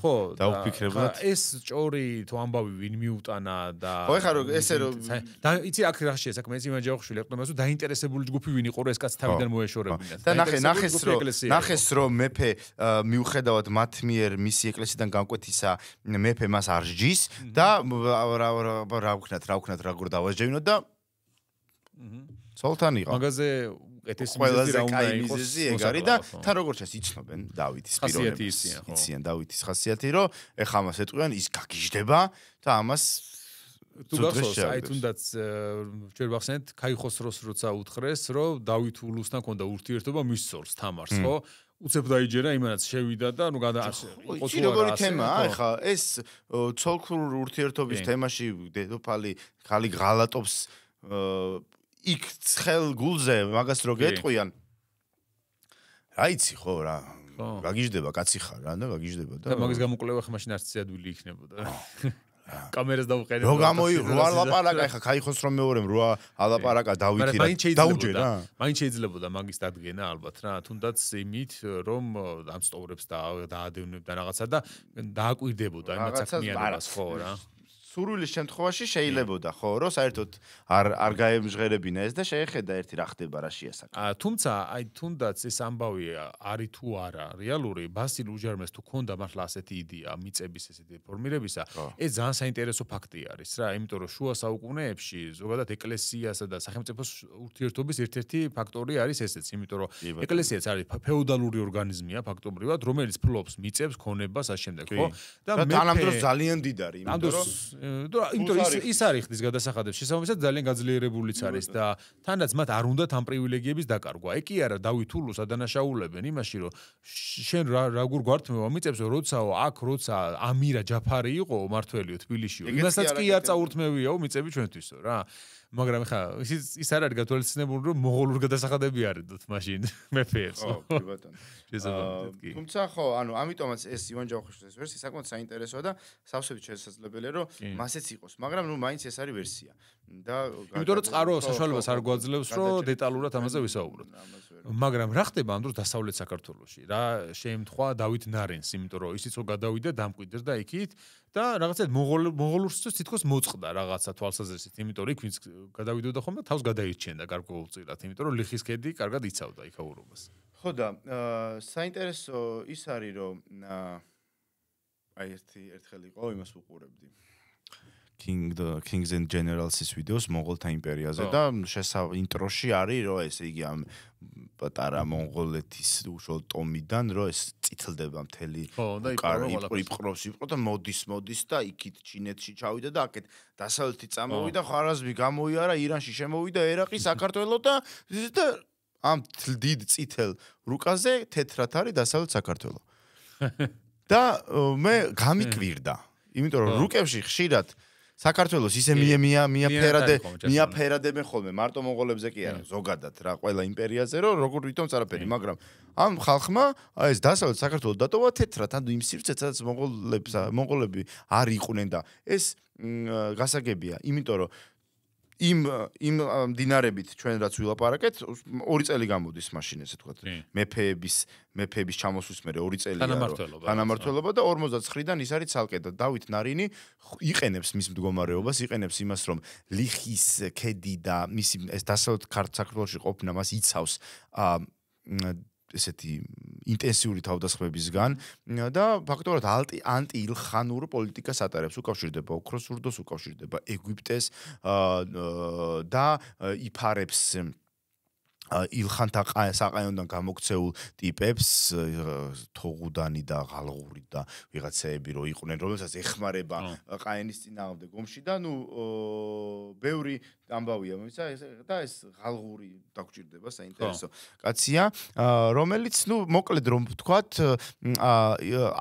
მონღოლთა ბატონობა დასავლეთ საქართველოზე არ არის ანუ ეს მონღოლური გადასახადები ეს ხარკი ეს სამხედრო სამსახური რომელ სამხედრო სამსახურზე არის საუბარი დავით ნარინი ტრაპიზონის იმპერიაზე საქართველოს თავის გავლენის იმას ცდილობს ხო და ამგვარი დამოუკიდებელი საგარეო პოლიტიკის წარმოების საშუალება არანაირად არ ქონდა იმას რა ქვია დავით ულუს ხო ის საგარეო პოლიტიკაში მთლიანად იყო მიბმული მონღოლებზე მაგრამ დავით ნარინი ამაში სრულიად თავისუფალია და გასაგებია რომ სრულიად თავისუფალია ხო შეგიძლიათ რომ საგარეო პოლიტიკას ნაკლებად ვილაპარაკეთ იმიტომ რომ დავით ულუ მონაწილეობს როგორც ყველაფერში როგორც ალამუთის და ზოგადად ამ ისმაილიტების წინააღმდეგ ასასინების წინააღმდეგ ომებში მონაწილეობს ბაღდადის აღებაშიც მათ შორის 1258 წელს რომელიც ერთ-ერთი ყველაზე მნიშვნელოვანი მომენტია მონღოლური დაპყრობებისა და თან ქართველების განსაკუთრებული როლი უცხოურ წყაროებშიც არის ხაზგასმული და ქართულში თავისუფლად ბაღდადის აღების ძალიან უყვარდათ ქართველი და სომეხი გრიგოლ აკანელი ქართველებს და სომხებს ასამოს გასაგებია ხო და რატომაც არა იმიტომ რომ იგივე მე აინჯალუთის ბრძოლაშიც 1260 წელს არიან ქართველები და სომხები არიან ორივე და ისინი შეადგენენ მონღოლური ჯარის უმეტეს ნაწილს თანაც ანუ კიტბუღა რომელიც მეთაურობს და მე ეგვიპტელებთან მარცხდება ეს და სხვა შორის ერთ-ერთი პირველი დიდი მარცხია მონღოლებისა ეს აინჯალუთის ბრძოლა ქართველები იქაც არიან ჰომსთანაც არიან შემდგომში. უკვე დემეტრეც გიორგი ბრწყინვალის დროსაც ანუ ქართველები ხო დაფასებული მებრძოლები არიან, მაგრამ არა დასავლეთ ქართველები ამ დროს, იმიტომ რომ არ მონაწილეობენ, მათ თავიანთი პოლიტიკა აქვთ, მაგრამ ყველანაირად ცდილობენ სხვათა შორის მონღოლები, ილხანები, რომ დასავლეთ საქართველოზე აღადგინონ თავისი გავლენა. ამ ცდის ერთ-ერთი ეპიზოდი არის ყუთლუბუღას და დემეტრე თავდებულის მოკვლის ამბავი და შეუძლიათ ეს სადუმან კაბერდელის ეპიზოდში ნახო, როდესაც ყუთლუბუღას აქვს გეგმა, რომ დავით ნარინის შვილი გამეფდეს, ვახტანგი გამეფდეს აღმოსავლეთში და დავითის სიკვდილის შემდეგ ეს ორივე გაერთიანდეს და ეს ილხანთა იმაშიც შედის ინტერესებში. საქართველოს ქართველებისაც კი, იმიტომ რომ დასავლეთ ქართული არისტოკრატია ამაზე მიდის ამ სხერპლზე ბჭყალებში, იმიტომ რომ ისევ შემოდიან, ანუ ისევ მონღოლთა ბატონობა, მაგრამ მათ ცნობიერებაში ეს ერთიანობა საქართველოს ეთყობა მაინც მნიშვნელოვანია და ამიტომაც ამ სხეულზე მიდიან ეს საქმე არ გამოდის, იმიტომ რომ ნარინამდე კვდება ის ვახტანგი, მაგრამ ამას გარდა ცდილობენ რომ რამენაირად ესე იგი ეს ვახტანგი, ისა დავით ნარინი თავიდან მოიშორონ. და აქ უკვე ჩვენ აქტიურად ებმება კახაბერიძე. კახაბერიძე რაჭის ერისთავი და მისი სამეფო კარის თამაშები, რომელშიც ის მონღოლებთან ერთად ცდილობს დავით ნარინის თავიდან მოშორებას. თანაც გავიხსენოთ კახაბერიძის ასული ცოლად ყავს დავით ულუს, უნდა გავითვალისწინოთ რომ დასავლეთში ყოფნის დროს იმ ბანაკში, რომელშიც დავით ულუს ბანაკში კახაბერიძეც შედის და როგორც ჩანს ამ კაც დავით ნარინთან არ აქვს თლად კარგი დალაგებული ურთიერთობა. და რა ხდება? დავით ნარინს შეფარებული ყავს ილხანთა ყაენის მტერი, ესეთი კაცი ღალღური, ანუ მის აჯანყებული მონღოლი, რომელმაც თავი შეაფარა დავით ნარინს, მაგრამ რაღაც ეტაპზე კახაბერი და ღალღური უკავშირდებიან ყაენს და წარუდგენენ გეგმას, ასე ვთქვათ, რომ დავით ნარინი უნდა შეიპყრონ. ეხლა ღალღურს უნდა რომ აღარ უნდა აჯანყებულის პოზიციაში ყოფნა, ეთყობა იმ დავით ნარინს ამინისტია უნდა რომ შეეხოს, ხოლო კახაბერს გასაგებია რა ბოლომდე ჩვენ არ ვიცით რა გეგმა აქვს, მაგრამ სავარაუდოდ ის რომ დავით ულუ გამეფდეს დასავლეთშიც და ამის კახაბერიძე ამით მიიღებს ძალიან სერიოზულ პრივილეგიებს, ხო? დაუშვათ ეს სხვა რა უნდა იყოს. და რა თქმა უნდა, ყაენი ამ იდეას დათანხმდება და ესეთი ამბავია, რომ 3000 კაცს გადაიყვანს კახაბერიძე ლიხის ქედზე. შეაპარებს, გადააპარებს 3000 კაცს და თავს დაესხმებიან დავით ნარინს აბანოში ყოფნის დროს, ქუთაისში. და ძლივს გაასწრებსო დავით ნარინი ცხენითო პირსახოც შემოხვეული გარბის დავით ნარინი მონღოლებისგან, მაგრამ მე როდესაც ის ასე ვთქვათ გამოიცვლის მონღოლები უკვე იქ აღარ არიან, იმიტომ რომ 3000 კაცით იქ დარჩენა, რა თქმა უნდა, ეს იყო ედგარ სპეცოპერაცია. 3000 კაცის ბევრი მგონია. სიმართლე რო გითხრა. მე მგონია რომ კვლელები მიაქვს. რაღაცა მცირე ჯგუფია, იმიტომ რომ ესე იგი შენ ჩუმად გადახვიდე და მეფეს აბანყაშვილმა ვერაფერი ვერ გაიგოს, 3000 არა, მაგრამ შეიძლება 30 კაცია, არ ვიცი, ნუ რაღაცა სპეცოპერაცია მოკლედ, თანამედროვე ენაზე რო ვთქვათ, რომელიც ჩავარდა ეს სპეცოპერაცია. და ეს სპეცოპერაცია რო ჩავარდა გასაგებია რომ ასე ვთქვათ კახაბერიძე დასავლეთ საქართველოს ტოვებს, მაგის შემდეგ კიდევ არიც და უკვე ცოტა უფრო ესეთ მონღოლური რაღაც შენაერთებით თავდასხმა ხდება ისევ დავით ნარინზე, მაგრამ დავით ნარინი გაასწრებს მათ ჯარს შეკრებს და რომ მოუტრიალდება მონღოლები აღარ დახვდებიან, იმიტომ რომ აქაც გასაგებია რომ შანსი არ ქონდათ და არის მესამე ეპიზოდი კიდე, როდესაც უკვე დავით ულუ უკვე მკვდარია, უკვე დემეტრია მეფე და ატენში არის კახაბერიძე, გასაგებია რაჭაში იქ ვეღარ გადადის და ატენში ფლობს როგორც ჩანს რაღაცა ტერიტორიებს და იქ არის და ძალიან ცუდ მდგომარეობაშია, იმიტომ რომ არავის აღარ მოსწონს ეს კაცი რა, არც დემეტრეს არ მოსწონს, იმიტომ რომ დემეტრე დავითი გარეულია კახაბერიძის ამ მახინაციებში და ჩვენ ბრალს ვერ დავდებთ, იმიტომ რომ პირდაპირ ბრალს ვერ დავდებთ, იმიტომ რომ ამაზე წყაროები არაფერს არ გვეუბნება, მაგრამ დავითი არის დავითი, დემეტრე არის დემეტრე რა, დემეტრეს არ მოსწონს კახაბერიძე, როგორც ჟამთაღწერელი გვიყვება, იმიტომ რომ მოღალატეა რა, ანუ ტიპი არის მოღალატე და ეს მოღალატე მე აი ფილმებშიც არის ხოლმე და ნაწარმოებებშიც რომ რაღაც ეტაპზე არავის აღარ მოსწონს რა, იმიტომ რომ აღარც მონღოლებს აღარ მოსწონთ ეს კახაბერიძე, აღარც დავითს აღარ მოსწონს, დემეტრეს აღარ არ მოსწონს, იმიტომ რომ ის საერთოდ მტერია და ის დავით ნარინი მტერია და ისევ მტერთან მიდის. ისევ მტერთან მიდის და თხოვს რომ აპატიეო. და ფიცადებინებს, რომ ძველ ცოდვებს არ გაუხსენებს დავით ნარინი და ჩვეულებრივად გაგრძელდება რა სიტუაცია და დავით ნარინმა მოწყალემო და ასე შემდეგ, რაც აი სულ გასდევს ხოლმე მოწყალე მეფე არის, ნუ მეფე თუ მოწყალე არ არის, ის მეფე არ ვარ გარა. იმიტომ რომ ბევრ ეპიზოდში ხვდებით მაგას, როგორ პატიობენ ფეოდალებს მეფეები. ეს ერთ-ერთი მთავარი სკილია მაგათი. და ნუ აპატიებს რაჭის ერისთავად აღადგენს. და ცოტა ხანში ეს ისევ ჯავახეთში მდგომ ერთ-ერთ ნოინს მის წერილს, რომ ახ არის დავით ნარინი, ახლა შევიკრათ და ანუ არ ჩერდება ტიპი რა. არ ჩერდება და ეს გაუგეს კახაბერის ძეს, რომ ისევ ამას აპირებს და შეიპყრო დავით ნარინმა. ხო, ისე ეჭირო ქონდა უკვე თვალები. მაგაშია საქმე, ესე მარტივად კაი რაღაცა თქვი. აუცილებლად ალბათ კონტროლზე იყო აყვანილი ეს კაცი. შეიპყრობს და ძალიან ცუდად დაждის. თვალებს დათხრის, მოაჭრის ერთ ხელს და ერთ ფეხს. ეხა არ ვიცი ხა დიაგონალზე იყო თუ სიგრძეზე როგორ მოაჭრა არ ვიცი შვილებს გადაუსახლებს კონსტანტინოპოლში რაჭის საერისთაოს გააუქმებს და საუფლისწულოდ გადააქცევს ანუ მისცემს მე ისეთ რომ მის ვაჟს მიხეილს უჭიროს და მალევე კახაბერიძეც კვდება და ეს ასე ვთქვათ საფეოდალო კრება საერთოდ საქართველოს სამეფოდან ანუ ძალიან ძიმედ დასაჯა ეხა ცოტა ისე ჟღერს, მაგრამ თავის თავს თვითონ გაუჩალიჩა ამ კაცმა, ვერ მოისვენა. ხო, ამდენ ერთხელცადე არ გამოგივიდა, ორჯერცადე არ სამჯერ, მეოთხეჯერ გაპატია და კიდე რაღაცას არ ისვენებდა, ნუ ძალიან ცუდად დაამთავრა კიდან გამომდინარე. იცი რა არის აქ ის მომენტიცაა, რომ იყო ეს რეალურად მართლა, ანუ აკეთებს ამას კახაბერიძე და ეჭვი აქვს უბრალოდ მასე მაინც და შეიძლება მასეც ისეთი ინფორმაცია მიდის, რომ აი ის ისევ ამას აკეთებს. ბოლოს შეიძლება. აი ესეც არის. არ არის გამორიცხული. არ არის გამორიცხული ეგ ამბავი და თან არ არის გამორიცხული ისევ შიდა ფეოდალური გაუგებრობები, რომ მისი განადგურება მის სხვა ფეოდალებისთვის, ანუ აი კიდევ ერთხელ და ბევრჯერ გვითხოვს რა ეს არის ჩვეულებრივი ადამიანური ურთიერთობები, ოღონდ ძალაუფლების მქონე ადამიანების ურთიერთობები რა და ანუ სხვა ფეოდალების თვალში როგორ გამოჩნდა, კი აქ ჯამთა აღწერისთვის რა მაგარია დავითი მოწყალია, მაგრამ სხვა ფეოდალების თვალში როგორ ჩანს, რომ ანუ ეს ამას კიდე რაჭის ერისთავად როგორ ნიშნავ. ხო, ამდენჯერ გიღალატა ხო.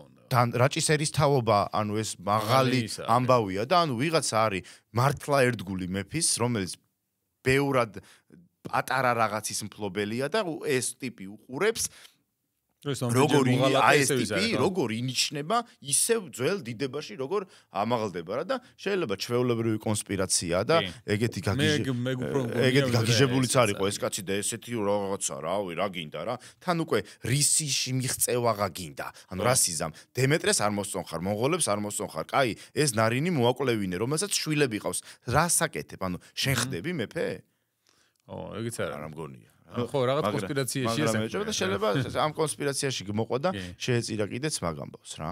და მე ხა დასავლეთ საქართველოზე იდეაში ბევრი არაფერი ვიცით, ანუ აღმოსავლეთ საქართველოს უფრო ვიცით ვიდრე დასავლეთ საქართველოს, იმიტომ რომ თვითონ ჟამთა აღწერელიც არის დავით ულუს შთამომავალთა კარის ისტორიკოსი და არა ეგ თუ დავაკვირდებით მაინც მემატიანეების უმეტესი ნაწილი მაინც აღმოსავლეთ საქართველოსდან და აქეთა პერსპექტივიდან წერს ხოლმე რა რის გამოც დასავლეთ საქართველოს ისტორია შედარებით უფრო ბურსშია ვიდრე აღმოსავლეთისა ან ქართლში და თბილისის და ასე შემდეგ ხო ეს სერიოზული პრობლემაა სხვათა შორის იმიტომ რომ აი თუნდაც ანტიკური ხანიდან შემდეგ ანუ გვიან ანტიკური ადრეული შუა საუკუნეები გვიან შუა დასავლეთ საქართველოს ყოველთვის პრობლემური შესასწავლი არის ამ თვალსაზრისით უფრო ვიდრე აღმოსავლეთი. თუნდაც აფხაზთა სამეფო იქნება ეს თუ ხო?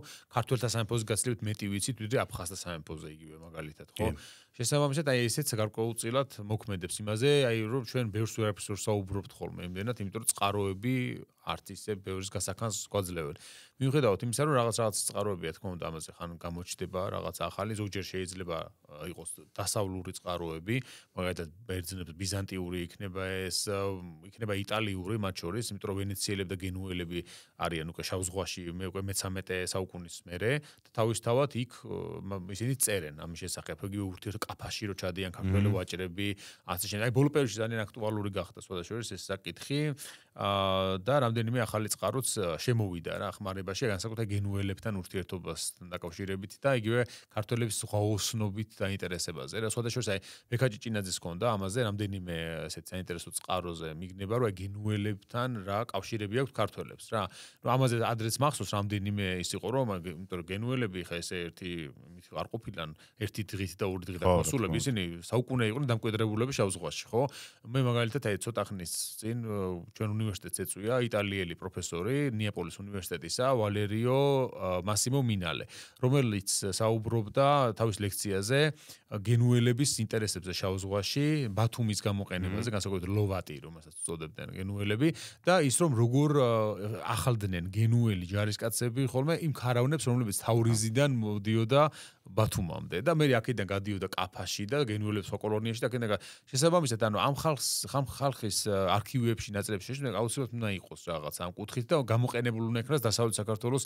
ისტორიის რეაბილიტაციისთვის იმიტომ რომ ეს ასე ცალმხრივად ისტორია არ უნდა იყოს ხო ქართლის ცხოვრებიდან არ ჩანს ხო აი იგივე ლაზიკის ომი თუნდაც რაზეც მე დისერტაცია მაქვს ხო დაცული აი ესეც არის გარკვეულწილად პრობლემური იმ თვალსაზრისით რომ აღმოსავლეთ ქართულ წყაროებში არაფერი არ არის ამ შესახებ ამ ხელა კონფლიქტი ხდება სასანური ირანსა და იმას შორის და ფაქტობრივად ქართლის ცხოვრებაში იმაში არსად არაფერი არ არის ერთად სახელწოდებაც აი ლაზიკა ხშირად აი პრობლემურად მიაჩნიათ ხოლმე თუმცა ასევე ეძახით ეგრისის ნაცვლად მაგრამ რასიზმ იმ დროს რა ეს ომი ვინც აღწერა ეს არ არის ქართული წყაროები ეს არის ბიზანტიური წყაროები რომელიც ეძახის ლაზიკას შესაბამისად ჩვენც ვიმართავთ ხოლმე აი ამ ტერმინოლოგიას მოკლედ აი დავით ნარინის საკითხი და დავით ულუსი და ვიზზე უფრო მეტი ვიცით აი ისიც ჯდება აი ამ კანონზომიერებაში რომ აღმოსავლეთზე უფრო მეტი ვიცით ვიდრე დავით ულუსზე ბევრად დეტალურად ვიცით დავით ნარინი საბოლოოდ 1291 წელს გარდაიცვალა. გასულებით დიდი ხანი იცოცხლა. კი, დიდი ხანი იცოცხლა და მის შემდეგ პრობლემები ჩდება,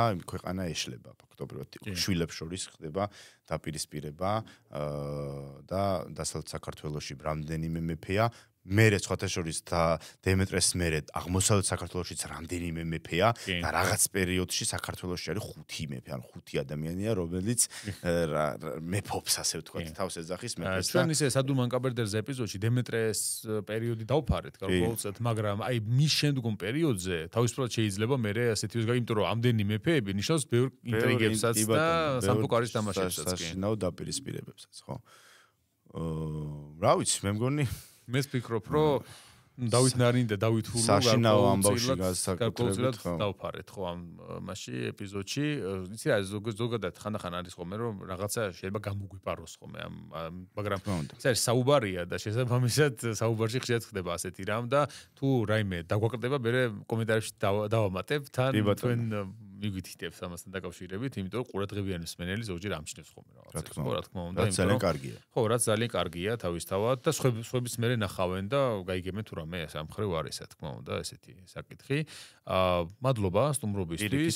ამ სერიის პოდკასტები განსაკუთრებით მიყვარს ხოლმე, იმიტომ რომ ძალიან ესეთი უშუალო საუბარი გამოდის ხოლმე. ძალიან საინტერესო სასაუბრო თემაა რა. გინდა ეს აგიღია და გინდა მაგალითად გისაუბრია ჯორჯ მარტინის სამეფო, იმიტომ იქიდან მოდის ეს იდეაც რომ სადახტო და თამაშიდან მოდის გარკვეულწილად ეს იდეა. ხო, იქ ცოტა მეტი მის უფლებას ვაძლევთ თავს ინტერპრეტაციის იმის და კარგი გამოდის. ეს ინტერპრეტაცია არც არის გასაკვირი გამომდინარე წყაროებიდან, რომელიც ყველაფერზე არ გვეუბნება, მაგრამ გვაძლევს საფუძველს რომ მე ვივარაუდოთ იქიდან რაღაცები, ხო? ამაზე ზოგჯერ ახლა ზოგიერთ მცენარეს აქვს ხოლმე პრეტენზია, რომ აი რამდენად არის ეს ინტერპრეტაცია, მაგრამ ისტორია ზოგადად ინტერპრეტაცია არის. ისტორია არ არის მარტო ფაქტების კრებული. არამედ ამ ფაქტებს როგორ გადმოვცემთ და რა ლოგიკურ დასკვნას გამოვიდათ იქიდან და შესაბამისად ესეც გარკვეულწილად განეკუთვნება ამ კატეგორიას.